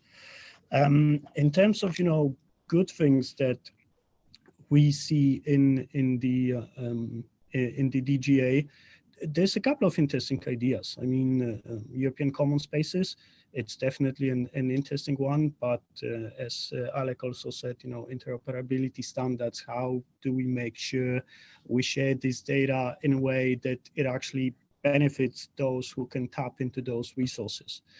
PSD2, which is the Open Banking Directive, which, set out the common standard for the banking sector. That's why we've got the whole fintech boom in Europe. It is definitely an interesting example and something worth looking at, but banking is only one sector and a very specific one. Here we're talking about, 14, 16 data spaces, including energy, environment, agriculture, automotive, and so on and so forth. Some of them are going to be less problematic. I'm thinking, environmental data that can easily be anonymized, because if you need to measure, how much CO2 factories across Europe in every single country emit, you've got no GDPR or privacy implications. If you're talking about, I don't know, energy, how much energy people pay for their gas bills, there's possibly privacy implications. Same with connected cars. You can anonymize this data, but then every single car is assigned to a person. So the question is whether the data that the car generates, is it my personal data or is it my car automaker's data? And we'll have to have these discussions. We'll have to somehow standardize these things and agree on a joint model. Interoperability of cloud providers. So this is something that is especially important for us, because what we are looking at is SMEs who use cloud providers by sharing their data with cloud service providers, including Google, Amazon, and so on and so forth. What we are looking to establish is competition in that space. So it means, if you started your journey with, I don't know, Amazon as a cloud provider, it shouldn't be too difficult for you to switch to somebody else if you, don't really like the quality of the service that you receive. Or if you think, we as Google are going to be able to help you make more sense out of your data, it shouldn't really be a problem to switch or to port your data to another provider. So interoperability, portability of data, also industrial data, is something that we welcome in the Digital Governance Act. But also a couple of things, that I'd like to touch upon with regards to private data, which is something that pops up in some other legislative acts that the Commission or the EU is currently working on, and namely the Digital Markets Act. So this is also something that was mentioned here. So basically, the argument goes, Google sits on so much data, especially with regards to search, that we need to share all those data with other search engine providers to stimulate competition. And this is something that is very close to our heart, because obviously we see the value of sharing data, but there's also a number of questions that we are asking ourselves, and maybe there's some food for thought for the European Commission to consider those tensions between different values when it comes to data sharing. So, for example, privacy in data sharing, right? We quite often hear the data that you share, it's difficult to make sense out of it, and so on and so forth, which, I understand where our competitors are coming from, but then we're bound by GDPR requirements to anonymize those data. So the question that we're asking ourselves is, okay, how do we make sure that the data is of use to our competitors, to our businesses, while preserving privacy? Security is another important aspect that we're focusing on, because if the data is stored on our servers, we put a lot of engineering efforts in making sure that the data is stored securely, cannot be hacked into, and so on and so forth. When we pass on this data to third parties, how do we ensure that it is done in a secure manner? There's something that also needs some thought. Liability question. So what happens if there is a data breach or there is a data leak once we have passed on this data to other businesses, to other service providers? Like, who's going to be blamed for this? Who's going to go to court? Who's going to answer before the public audience? Is it going to be us, or is it going to be these other businesses? Intellectual property or trade secrets, which is something that Aline also mentioned, because very often we also hear you should share more sophisticated data, and so on and so forth. So another discussion that we have, that we need to have, is where's this boundary? Where's this boundary between raw data and then inferred data? So structured data, and that we put a lot of effort, we put a lot of research, we put a lot of engineering effort to make actually sense out of these data, the raw data. So this is also an interesting discussion for us to have with the Commission and possibly other industry players, like what is actually raw data and what is inferred data that is our intellectual property and our competitive advantage. So maybe I'll stop here.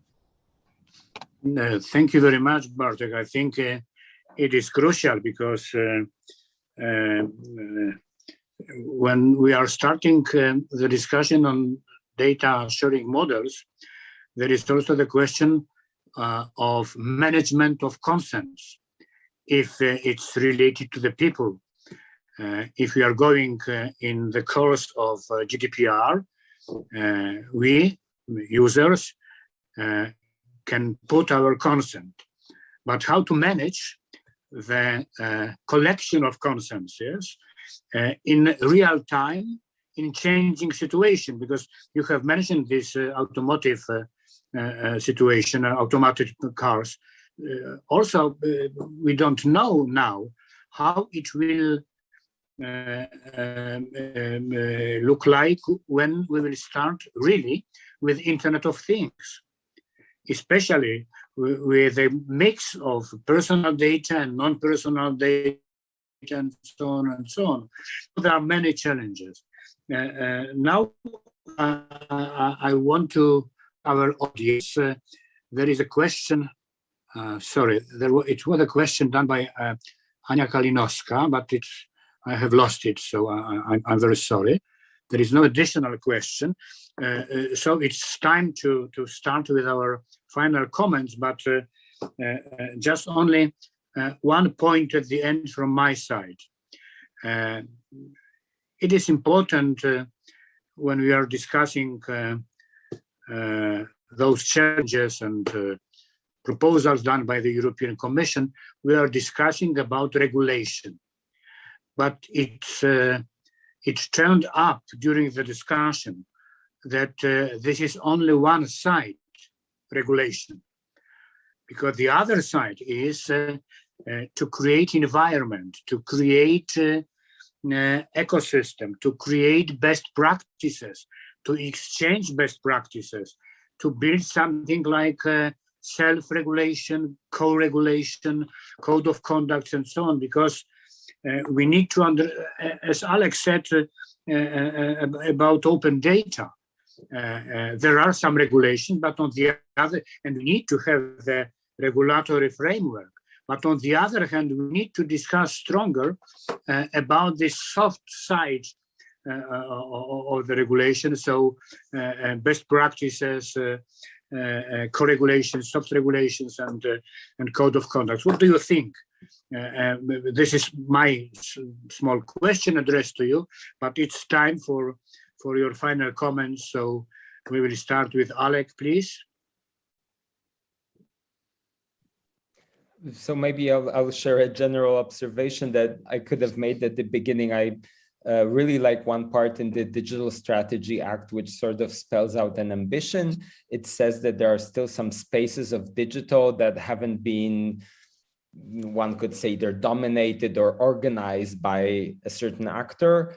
And these are spaces where we can still have a conversation how to build this ecosystem. This is a better space to focus on than ones like social media, where we're not expecting a European social media network, right? But spaces that are very important, like health, for example, education.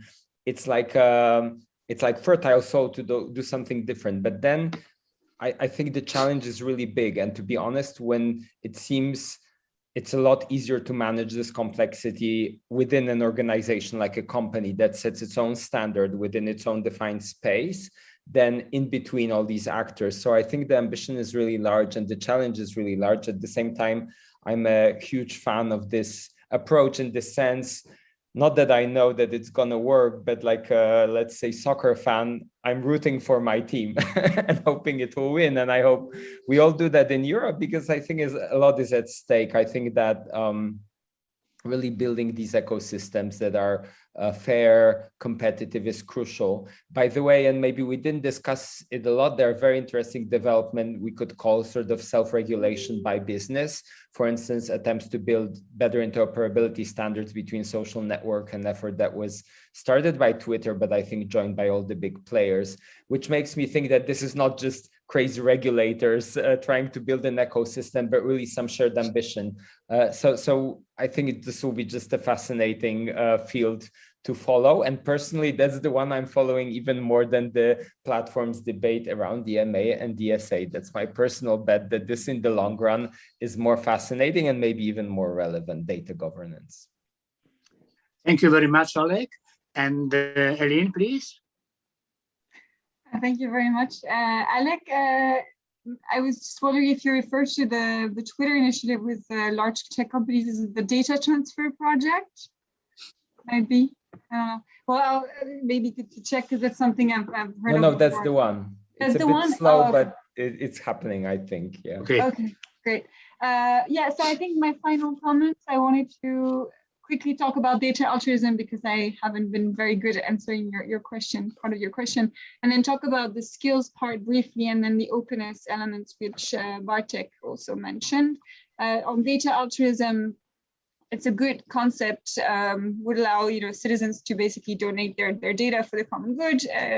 In case some of you haven't quite understood the concept, it's also, it could increase data sharing and data use. And I think some MEPs at the EPP want to see more clarity, but that's also something the European Commission oversight body asked for.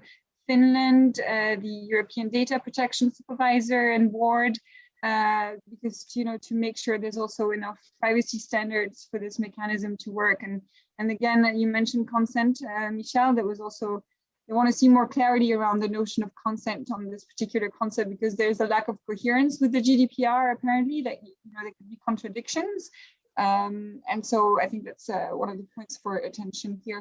But I think by exercising their rights over the data that individuals generate themselves, we could empower individuals in this respect. But that also means, to me, that we should create more awareness for those people to use those tools. So you also need to work on a stronger data culture as well, which is why I wanted to mention skills and data culture. It's always this boring argument that no one believes in because it's long-term investment and you don't see a return on this investment straight away.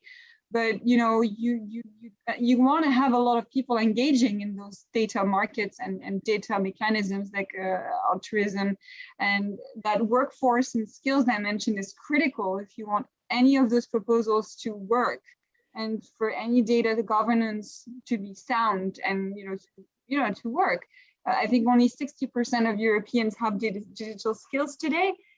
So really, it's good to see the EU and member states taking steps to try to equip people better through 2030. There's concrete KPIs for that because that data sharing culture, I still hear people say that AI is evil and things like that. And that's not how we're going to become a technological Europe, let's say.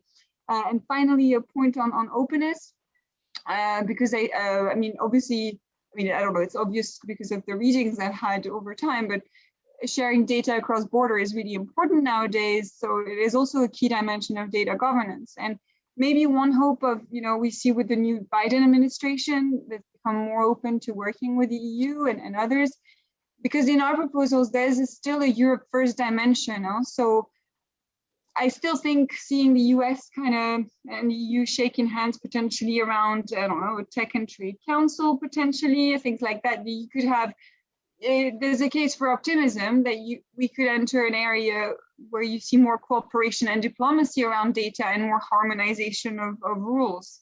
In healthcare, that could be really great to have global standards on collection, storage, and use to work on solutions like we've seen during the crisis. And let's not forget that there's an interdependence between our ecosystems. As Bartek mentioned, Google Cloud and Renault work together, and Microsoft and the French government work together. So yeah, that's also something to keep in mind. And so I think I'll just finish with that. Thank you so much for having me. It was a really interesting conversation, and thanks for your moderation. Always great. Thank you very much, Elin. And now Bartek, your final statement, conclusion.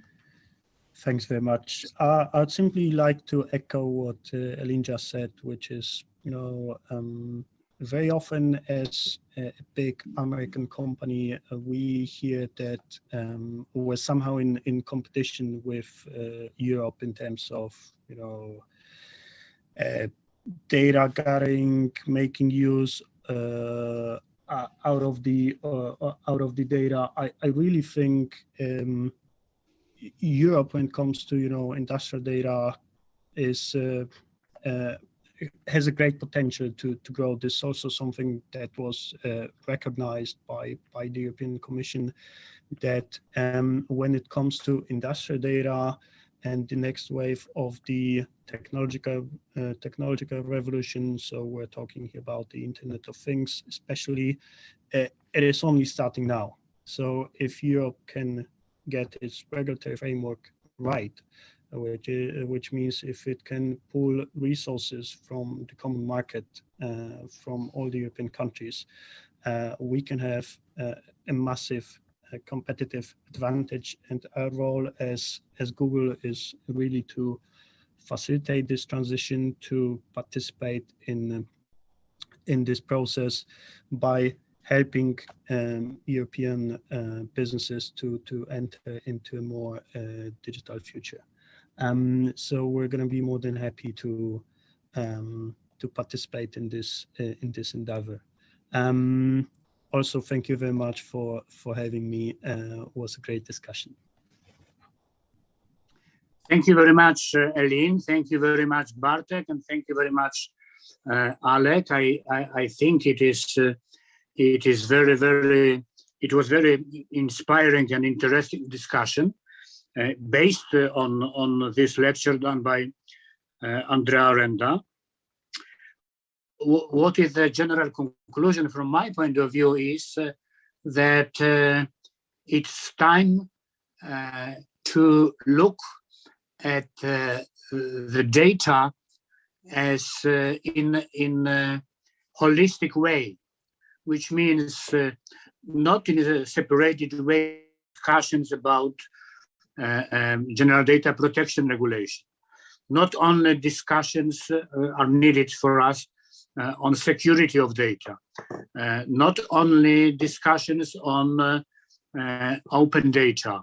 We need to take together all those aspects and dimensions and consider what will be the role and significant position of data in the future. So I think that the European Union is at the starting point now, presenting these issues.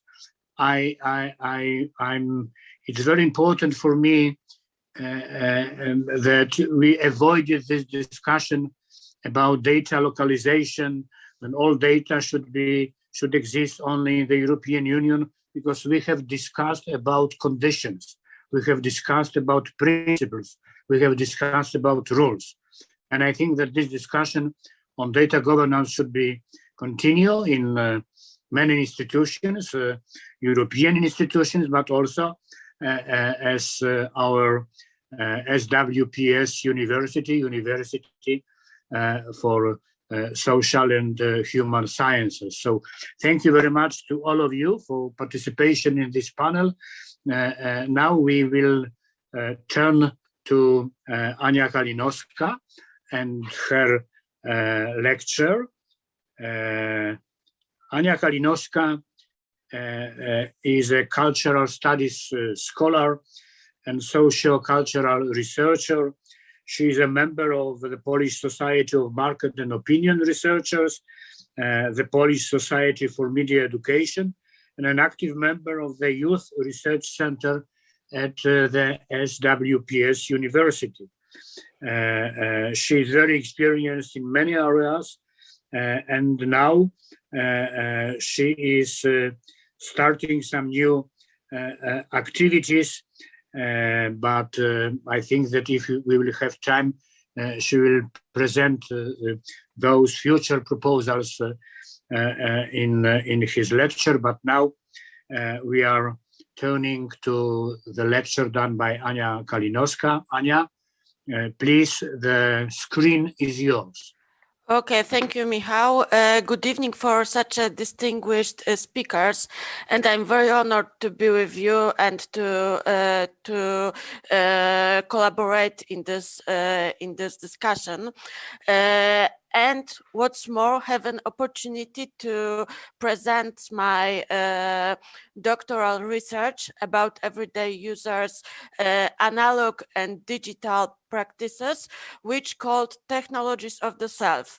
And these practices presents how users produce and manage themselves data.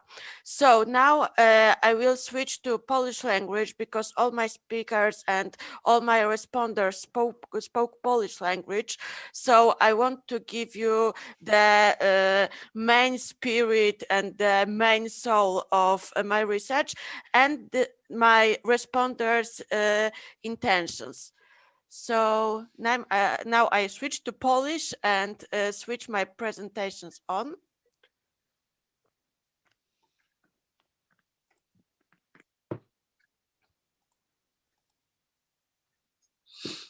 Okay.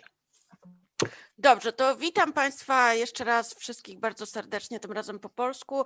Chciałabym Państwu przedstawić swoje wystąpienie pod tytułem Społeczne programowanie codzienności między tak zwaną digital identity, czyli cyfrową tożsamością, a technologiami self, które sądzę komplementarnie dopełni i dyskusję, ale też wprowadzi nas w takie tło społeczno-kulturowe wszystkich tych legislacyjnych rozważań dotyczących danych, zarządzania danymi, ale też z tych takich globalnych przesłanek przeniesie nas w świat faktycznego, codziennego użytkownika, czyli tej osoby, którą my jesteśmy i tej tożsamości, którą my na co dzień się posługujemy. Tutaj Michał już mnie przedstawił, więc nie będę się powtarzała. Chciałabym rozpocząć od tematu cyfrowej równowagi, ponieważ sądzę, że jest on, jeżeli chodzi o kwestie produkowania danych, zarządzania danymi, ale też pewnej takiej biegłości i obowiązku zarządzania tymi danymi i orientowania się w nich jest bardzo ważkim tematem, szczególnie od ponad roku, czyli od początku naszej ery pandemicznej, gdzie większość naszego codziennego funkcjonowania zawodowego, ale też jeżeli chodzi o dzieci, edukacyjnego, spędzamy przed tymi monitorami, ekranami i tak naprawdę główną wartością tego, co my robimy na co dzień, jest właśnie produkowanie tych danych. Nawet jeżeli sądzimy, że ich nie produkujemy, to podprogowo je produkujemy, a takie zjawisko i taka sytuacja przytłacza nas i może powodować nerwicę spowodowaną nadmiarem informacji i prowadzącą do przeciążonego umysłu. I też wybrałam dlatego ten cytat, który mówi dalej, że aby umysł mógł funkcjonować w zdrowy sposób, niezbędne jest zachowanie równowagi pomiędzy aktywnością a relaksem. I dzisiaj ta opowieść, którą Państwu przytoczę, zarówno o wynikach moich badań prowadzonych w ramach postępowania doktorskiego, będzie mówił z jednej strony właśnie o tym, w jakim natężeniu, w jaki sposób my te dane produkujemy, dane cyfrowe, ale z drugiej strony, jakie mogą być rozwiązania albo takie powroty trochę do źródeł praktyk analogowych, które mogą być zastępnikami albo wymiennikami tych codziennych czynności powodujących produkowanie danych. No i tak, zarówno od roku, jak i myślę, że na dużo wcześniej było to dosyć mocno czytelne i coraz bardziej odczuwalne przez nas wszystkich, że tak naprawdę zaczęliśmy funkcjonować w tak zwanych tech obszarach życia codziennego. Tech obszarach dlatego, że chcąc nawiązać, kontynuować relacje, żyliśmy w tej strefie online. Wiele z naszych aktywności wpływających na samorozwój, na podniesienie kompetencji, też odbywało się online. Z jednej strony po to, aby czas oszczędzać, ale z drugiej strony, jak pokazują badania, bardzo często w tych momentach, kiedy my uważamy, że oszczędzamy czas na właśnie czynności zdalne, to tak naprawdę inne aktywności online ten czas nam pożerają, czyli na przykład platformy społecznościowe angażują nas zupełnie coraz to nowymi rozwiązaniami i opcjami tworzenia swoich cyfrowych tożsamości, gdzieś tam w cudzysłowie ograbiając nas tegoż czasu. Ta przestrzeń non-stop online to jest też nic innego jak ten trójpodział praca, relacje, odpoczynek. Czyli kiedyś chodząc do szkoły, do pracy, wychodziliśmy z tej szkoły, pracy, przechodząc do nowej przestrzeni, czyli na przykład wracając do domu, gdzieś tam mogliśmy sobie segmentować pewne obszary swoich aktywności. Relaks zazwyczaj się odbywał albo w jakiejś takiej formie zupełnie fizycznej, albo uprzestrzenionej. Teraz to coraz bardziej jest hybrydowe i coraz bardziej są też na nas wymuszane te działania zdalne.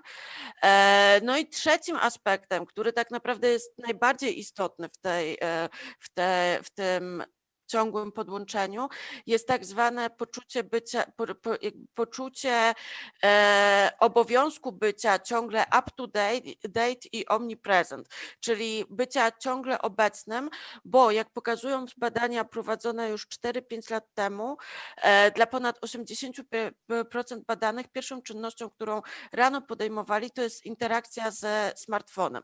Dlatego to przeładowanie z jednej strony technologiczne skłania nas do też pewnej refleksji nad tak zwanymi na przykład metodami dobrostanu, czyli tego well-beingu, który mógłby się też odbywać właśnie w takich negocjacyjnych praktykach z naszymi codziennymi urządzeniami i to jest na pewno umiejętność wprowadzenia równowagi pomiędzy czasem offline i online, ale to jest też traktowanie tej technologii jako narzędzia do celu, a nie celu samego w sobie lub też nagrody za coś, bo na przykład często też tak jest, że rodzice reglamentują czas z technologiami dla dzieci, mówiąc, że jeżeli odrobisz lekcję albo zrobisz coś, to będziesz mógł korzystać ze smartfona, komputera, Netflixa i tak dalej, co tak naprawdę prowadzi do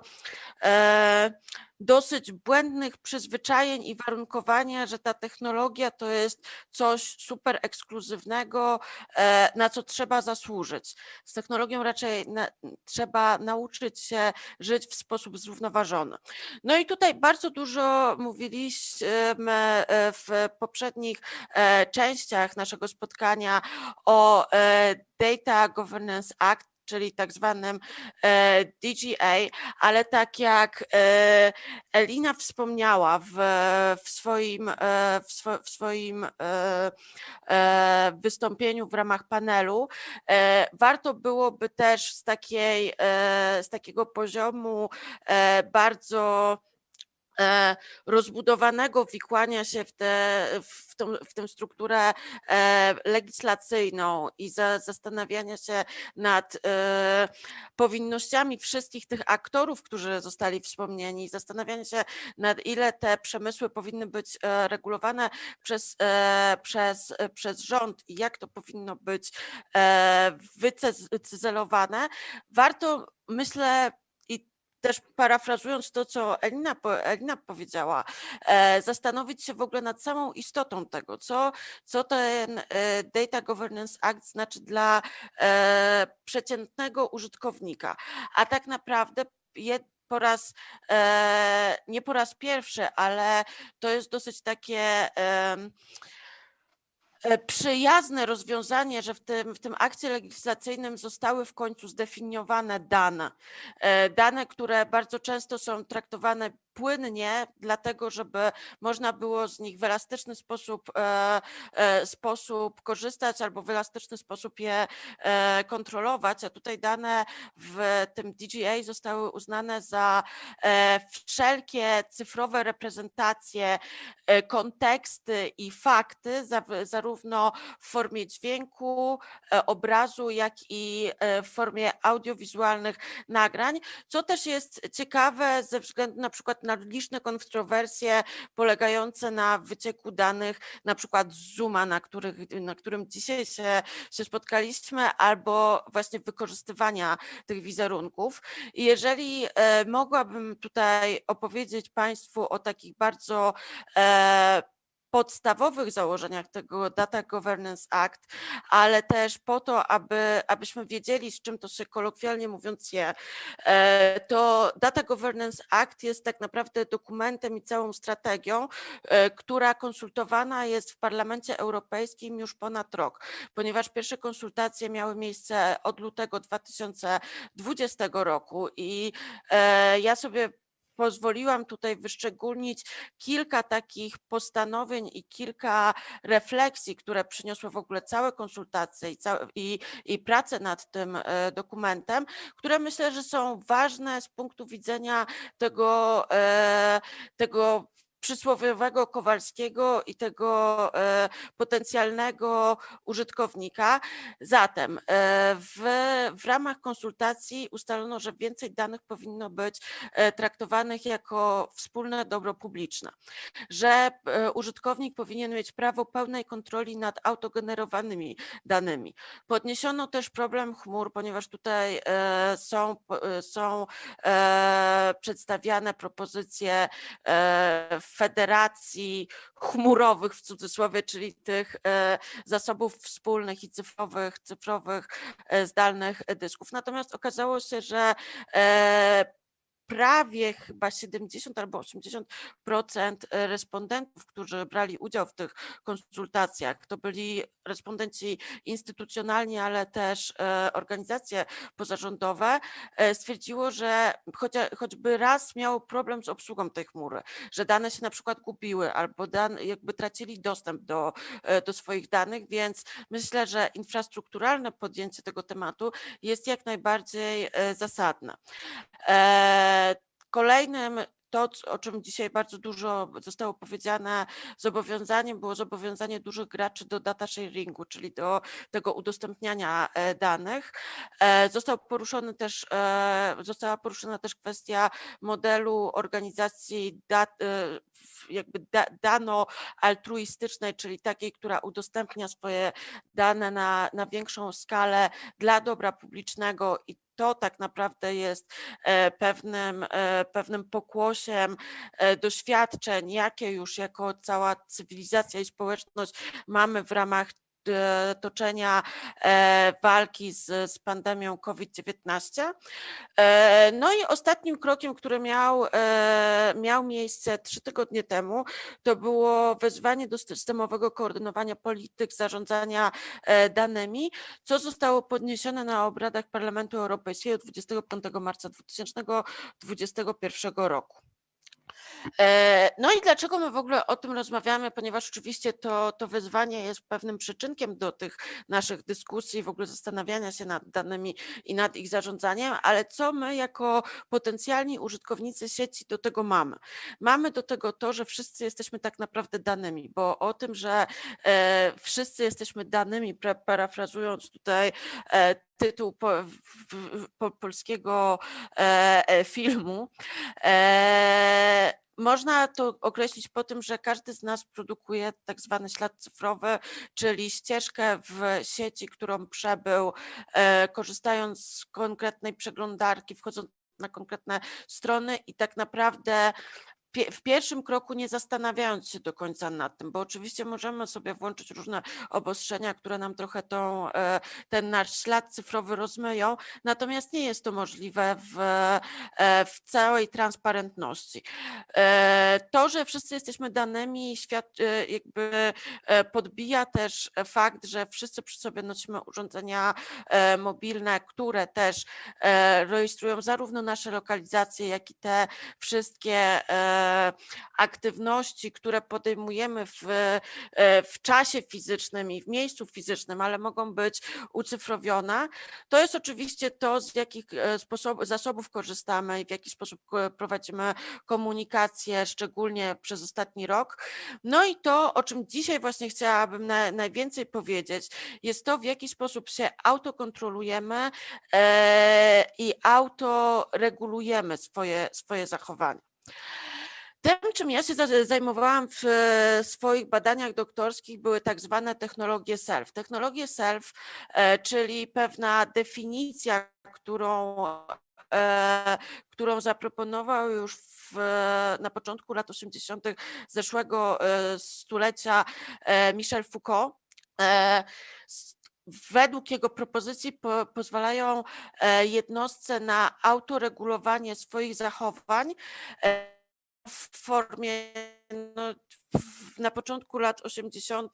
zeszłego stulecia Michel Foucault nie miał pojęcia o społecznej i powszechnej roli, jaką tak naprawdę będzie pełnił internet i sieć internetowa, więc tak naprawdę to ja zrobiłam z jego koncepcją, to było przełożenie jego koncepcji z tych wartości analogowych, czyli dotyczących zarządzania swoim ciałem, przez te wartości mentalne, czyli zarządzania swoimi myślami i w pewien sposób samorozwojem, trochę na wartości cyfrowe, czyli to, w jaki sposób na przykład aplikacje mobilne mogą nas kontrolować, w jaki i za ich pośrednictwem możemy zarządzać swoimi wynikami, swoimi celami, ale też to, w jaki sposób my te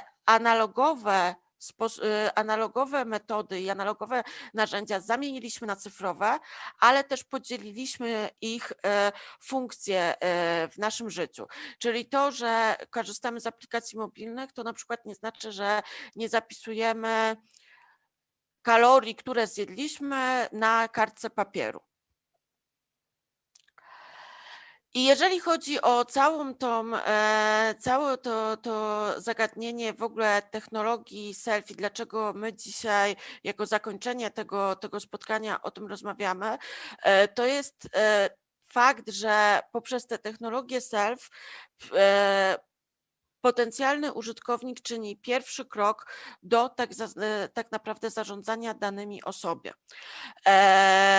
Ponieważ to na tym bazowym poziomie, w momencie, kiedy dokonujemy wyboru, jaką aplikację instalujemy, co chcemy mierzyć o sobie, jakie dane chcemy zbierać, ale też z drugiej strony, jakimi danymi chcemy się dzielić na przykład z operatorem, stawiamy tak naprawdę pierwszy krok do tego, o czym dzisiaj była ta główna dyskusja, czyli do tego, w jaki sposób te dane później będą wykorzystywane, jaki będzie konkretnie obieg tych danych.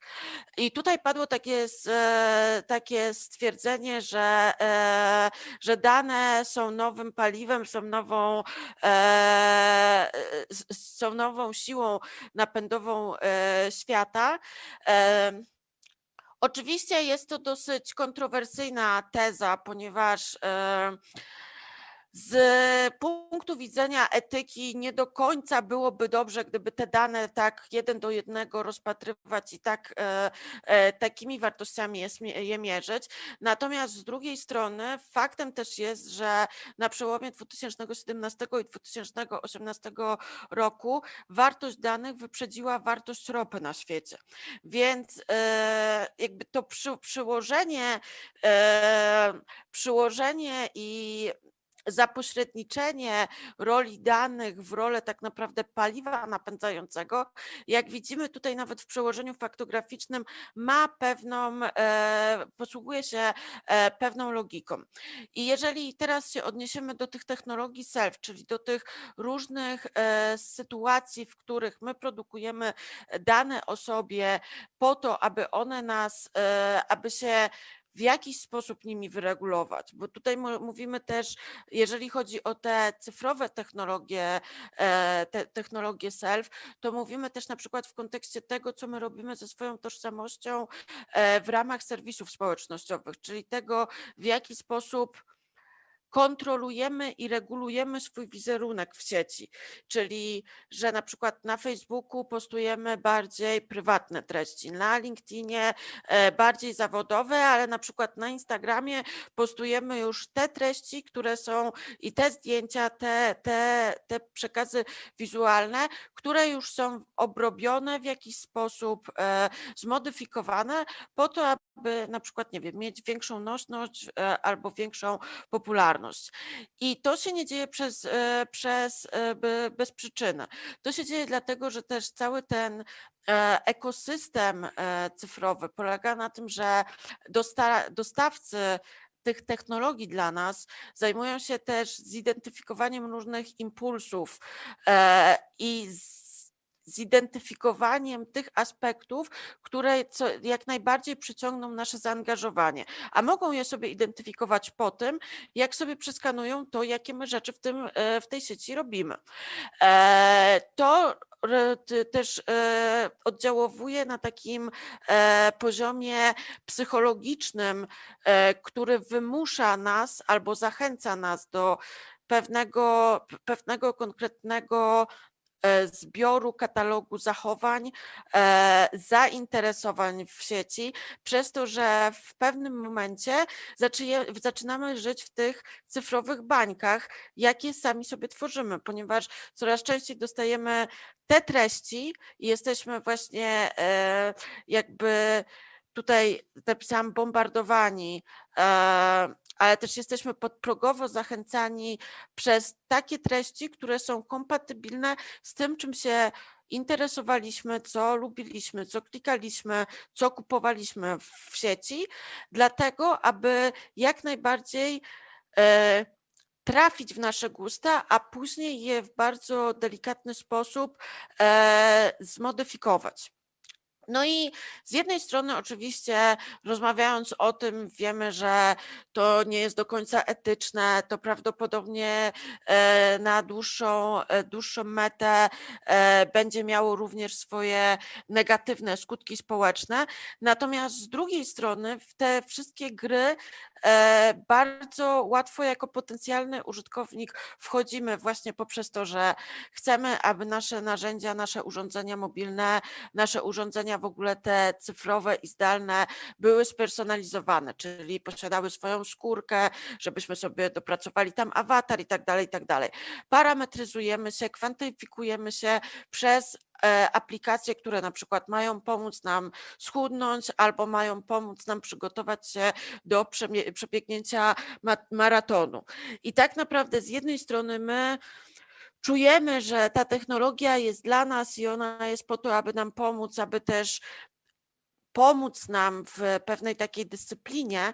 Z drugiej strony jednak ta technologia po to jest nam dawana, aby korzystać z tych informacji o nas.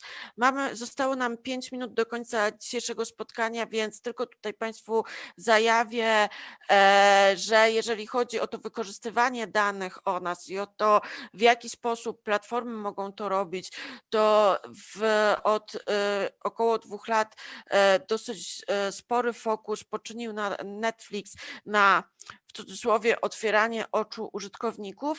Ja polecam zapoznać się z tymi produkcjami dokumentalnymi Netflixa, The Great Hack i The Social Dilemma, które opowiadają właśnie o tych praktykach. I tak naprawdę chyba najlepszą tutaj rekomendacją będzie wyrobienie sobie po prostu własnego zdania o tych produkcjach.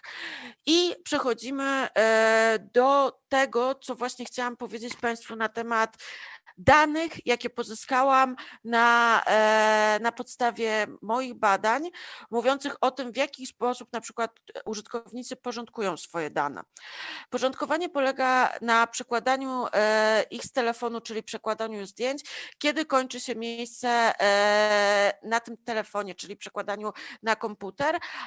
To mówi kobieta, a mężczyzna zupełnie inny, z zupełnie innego miasta i wtóruje, że on te swoje zdjęcia na przykład przesyła regularnie na konto Google i one tam się same porządkują.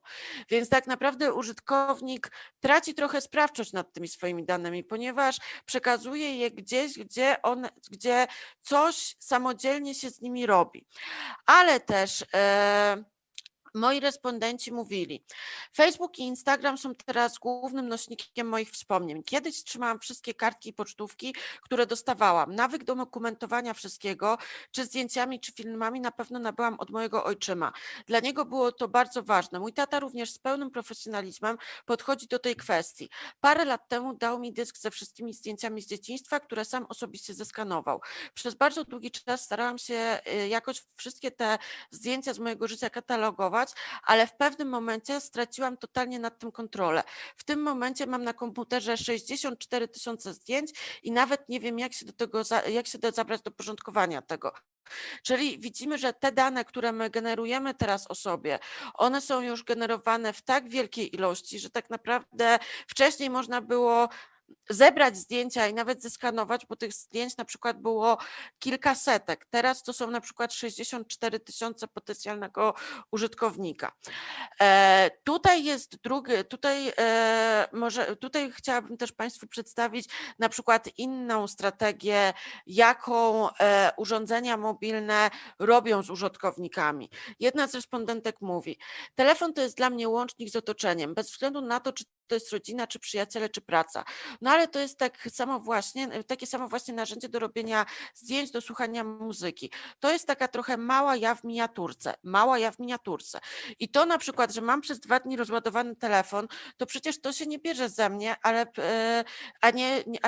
to się bierze ze mnie, a nie przez to, że telefon sam z siebie nie może być naładowany. To jest taka trochę zminimalizowana wersja tego, co się u mnie na przykład dzieje. Czyli antropomorfizacja tych funkcji, jakie mają technologie. Natomiast z drugiej strony inny użytkownik, który brał udział w moim badaniu, mówi, że to wcale nie jest tak, że my jesteśmy tacy wyjątkowi i tak wyjątkowo sobie tworzymy te nasze technologie, ponieważ każdy ma to samo, tylko po prostu w inny sposób. Jakieś aksjomaty funkcjonują matematyczne, które wsadzają tam jakieś fotografie, które umieszcza i których właścicielem jest Facebook. Widzę, jak to jest bardzo mało spersonalizowane i jaki to ma bardzo ogólny wymiar. Czyli z drugiej strony ktoś, kto prawdopodobnie pracuje trochę z tymi danymi, widzi, jak one są obrabiane w sposób zupełnie taśmowy. Tutaj chciałabym się z Państwem jeszcze podzielić tylko 3 cytatami i chyba myślę, że to będzie już koniec. Ten cytat, który chciałabym przytoczyć, to jest to, w jaki sposób my zaczęliśmy inaczej myśleć poprzez technologię. Czyli wczoraj sytuacja taka, umówiłam się z koleżanką przy stacji Metastadion. Ona trochę nieogarnięta w topografii miasta, bo po prostu nie jest nieogarnięta w tej dziedzinie, a nazw ulic to już w ogóle. Ja czekałem w zatoce autobusowej w samochodzie, powiedziałem jej, że ma wyjść wyjściem na Sokolą, ale tych wyjść jest 3. Wyszła jakimś innym i zamiast mi tłumaczyć, gdzie jest, to po prostu zrobiła zdjęcie, jestem tu i widzę przed sobą to. I to był dla mnie taki wniosek, znak czasu, że zdjęcia przestały być już tylko wspomnieniami, ale zaczęły być sposobem komunikacji po prostu. Inna użytkowniczka o 10 lat młodsza mówi, jak założyłam Facebooka, miałam 13 lat i powszechne to były zdjęcia zwierząt, koty i później żałowałam, że coś takiego wstawiłam, jak już ma się 16 lat, to głupio mieć kota na tablicy i to usunęłam. A teraz jak patrzysz na swój profil, na swoją oś czasu, to jak myślisz? pada do niej pytanie. Myślę, że tak jak jest teraz, jest w porządku. I tutaj widać, w jaki sposób ludzie też modyfikują swoją historię przez to, że widzą, że prawdopodobnie w tym kontekście tego, co oglądają w tym internecie, te koty, które umieścili kilka lat temu, są nieodpowiednie. I tutaj na zakończenie już tej części jakościowej chcę zacytować 66-letniego pana, który też był, ponieważ ten pan respondent niestety już nie żyje, opowiadał o swoich doświadczeniach, w jaki sposób on korzysta w ogóle z technologii na co dzień. Rano odpalam komputer najpierw, znaczy piję kawę, odpalam komputer i oglądam. I czytam jakieś tam gazety w internecie i oglądam pocztę, oczywiście swoją. I dochodzę do niego ze 2-3 razy dziennie. To znaczy ja działam na takiej zasadzie w miarę spontanicznej, że jak mi przychodzi coś do głowy, jakieś sformułowanie, którego nie rozumiem, czy coś takiego, to natychmiast wchodzę do internetu. Także korzystam z tego tyle razy, ile zachodzi tego typu potrzeba. Intuicyjnie i jakoś wygodnisko. I bardzo ciekawe, ja też bardzo lubię cytować ten fragment, ponieważ to spostrzeżenie intuicyjnie i jakoś wygodnisko w kontekście prawie 70-letniego człowieka jest bardzo dobrym przełożeniem tego, w jaki sposób ta technologia nas przyzwyczaja do korzystania z siebie tak naprawdę.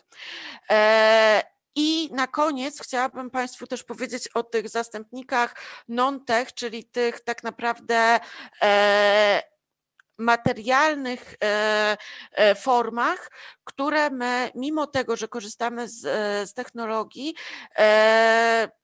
jakby tolerujemy w swoim życiu i nie wyparliśmy ich, ale są dla nas pewnymi metodami wsparcia w zarządzaniu informacjami i w zarządzaniu w ogóle danymi o sobie.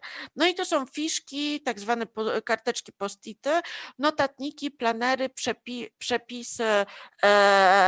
przepisy kulinarne, ponieważ też wiele z respondentek szczególnie mówiło, że dla nich takie wprowadzenie na przykład takiego zeszytu z przepisami jest taką na przykład dosyć nostalgiczną praktyką zaczerpniętych od swoich babć, od swoich mam i fajnie te przepisy jest mieć w jednym miejscu albo korzystać z tych takich tradycyjnych książek kucharskich. No i tablice ściany, na których coś zapisujemy.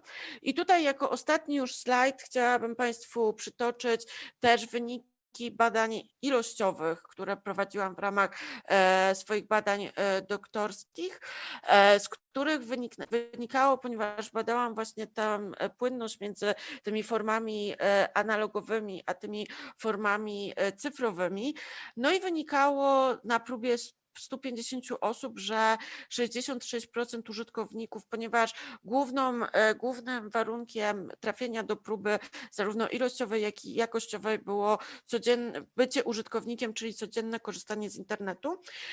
I wśród 66% tych użytkowników zbadanych, 66% z nich korzystało z notesu papierowego, obok korzystania z kalendarza cyfrowego, z maili itd., itd. 46% korzystało z fiszek i tych karteczek post-it. 61% ze wszystkich respondentów prowadziło pamiętnik kiedykolwiek albo nadal prowadzi, z czego 82% z tych 61 zadeklarowało, że był to pamiętnik papierowy.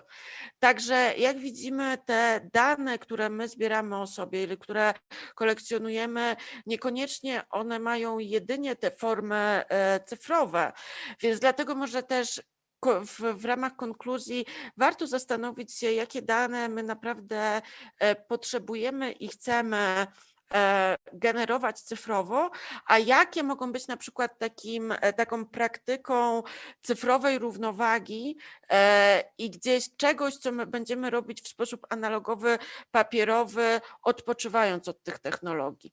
No i tym chyba chciałabym już zakończyć. Dziękuję bardzo za uwagę. Dziękuję, Aniu, za fantastyczny impuls, który nam wszystkim przyniosłaś. Bo z jednej strony rozmawialiśmy o zarządzaniu danymi, różnych wymiarach legislacyjnych, europejskich, wymiarach technologicznych, modelach zarządzania danymi, dzielenia się danymi, problemem otwartości danych. To, co powiedziałaś, to odsłoniło poprzez twoje badania i pracę doktorską, jak to się dzieje w codziennym życiu, tak? Te 80% ludzi, szczególnie młodszej generacji, które w ogóle zaczyna dzień od tego, że zagląda, tak, do swojego urządzenia. Ja robię to samo, ale na przykład kończę dzień nie czytając czegoś na Kindlu czy w formacie elektronicznym, tylko czytam papierową książkę i uważam, że to jest taki element odpoczynku, tak, i dotknięcie, tak. Zresztą paradoksy, o których powiedziałaś na końcu, są takie, mam subskrypcje cyfrowe różnych gazet, Financial Times, Economist, ale idę do swojego kioskarza na dole i kupuję Economist co tydzień, a Financial Times co drugi tydzień papierową wersję, która de facto jest mniej bogata niż ta elektroniczna, bo tam się więcej w tej elektronicznej wersji mieści. Więc żyjemy rzeczywiście w takim świecie hybrydowym i myślę, że to, co powiedziałaś, to otwiera w ogóle dyskusję na temat tego, jacy jesteśmy, jakie jest nasze ja, jak wygląda ta antropomorfizacja, tak, której potrzebujemy, żeby nasze otoczenie było bliższe naszemu ludzkiemu doświadczeniu, tak, i wydaje się, że to jest niesłychanie istotne. I myślę, że znajdziemy sposób, żeby jeszcze kontynuować rozmowy i zrobić taką jeszcze dodatkową, dużą prezentację twojej pracy doktorskiej, bo myślę, że warto i byłoby to ciekawe.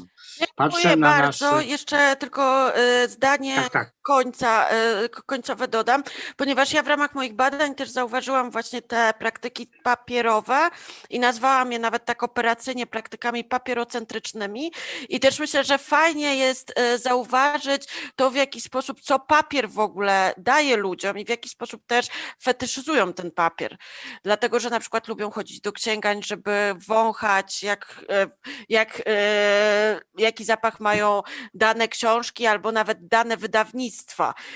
Dane na przykład wydawnictwa, nie wiem, naukowe albo dane wydawnictwa związane z jakimiś zainteresowaniami hobbystycznymi.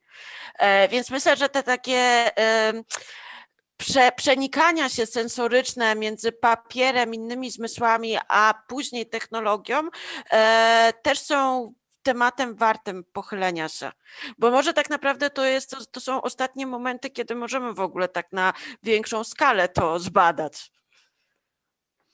Myślę, że mamy coś, ja pokażę ci takie skomplikowane, bo ja zawsze tak niestety mam, zapiski z tego, co mówiłaś. No tu jest oczywiście jeszcze parę innych karteczek dodatkowo, ale to znaczy, że nawyk ludzki, tak, szczególnie u osób starszych, jest pewnie dużo silniejszy, taki, żeby korzystać z papieru, ale myślę, że nie tylko. Bardzo ci dziękuję za ten humanocentryczny sposób podejścia do naszej dyskusji. Myślę, że od tej godziny 17 wiele się nauczyliśmy. Wszystkim uczestnikom bardzo dziękuję za udział, panelistom, dyskutantom, wykładowcom. Bardzo też dziękuję wszystkim tym, którzy nas słuchali czy oglądali. Na koniec chcę jeszcze powiedzieć, że jeśli mogę prosić o wyświetlenie tego ostatniego slajdu, który miał być na początku, 15 kwietnia o godzinie 18 w ramach, świetnie panie, bo w ramach Humantech Meetings mamy spotkanie profesor David Egelman, Stanford University i profesor Piotr Winkelmann, University of California, New Technologies and All New Human Senses. Jak widać, Humantech jest żywy i po stronie tech, i po stronie human. Bardzo dziękuję Konradowi, który jest taką duszą tej inicjatywy Humantech Meetings. Konrad, 2 słowa na zakończenie. Tak, bardzo chętnie. Muszę też powiedzieć, że Może zacznę od tego, że moja początkowa taka teza, to porównanie z ropą oczywiście była w jakimś sensie kontrowersyjna, ale to dlatego, żeby trochę stymulować tą dyskusję i cieszę się, że to wyszło.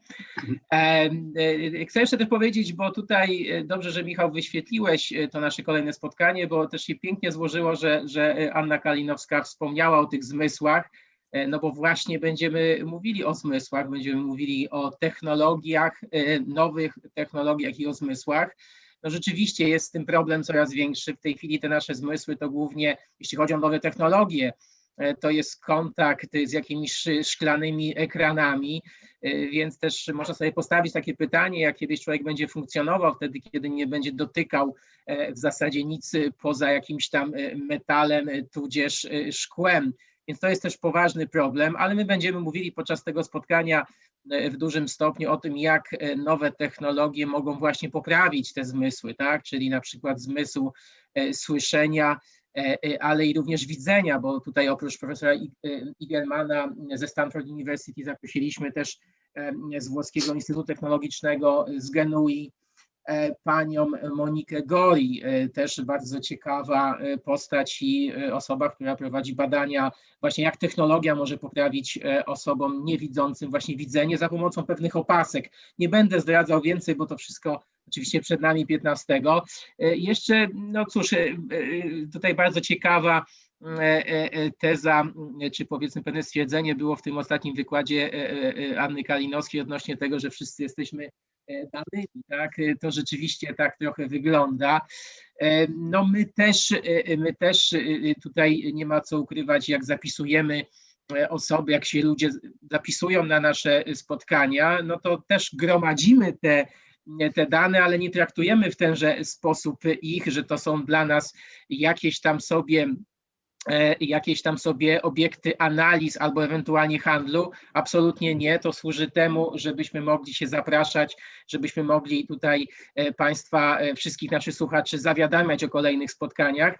Więc chcę powiedzieć na koniec, że te subskrypcje oczywiście mają też, czy w ogóle przetwarzanie pewnych danych służą też i pozytywnym celom, tak? No my się spotykamy spotkaliśmy się na tym spotkaniu, na tym swoistym evencie, no dzięki, można powiedzieć, przetwarzaniu danych, tak? Dzięki temu, że takie możliwości mamy, ale oczywiście tutaj dzisiaj też było sporo i o takich plusach dodatnych i plusach ujemnych, jeśli tak można powiedzieć.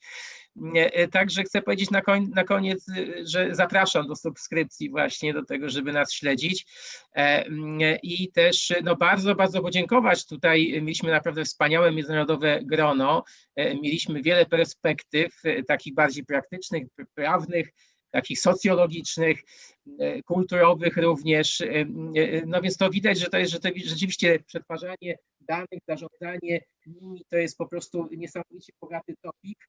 A Michał Koń jest, no cóż, wyrasta, zresztą już chyba nawet jest takim liderem w tym naszym kraju tego wątku i ja się cieszę, że Michał jesteś z nami i też wspaniale te spotkania prowadzisz i myślę, że to nie jest ostatnie spotkanie, więc zapraszam na kolejne, obserwujcie nas, subskrybujcie, a poprzednie nasze spotkania, zresztą to tak samo można zobaczyć na kanale na YouTubie. Do widzenia, miłego wieczoru. Do widzenia, wszystkiego dobrego.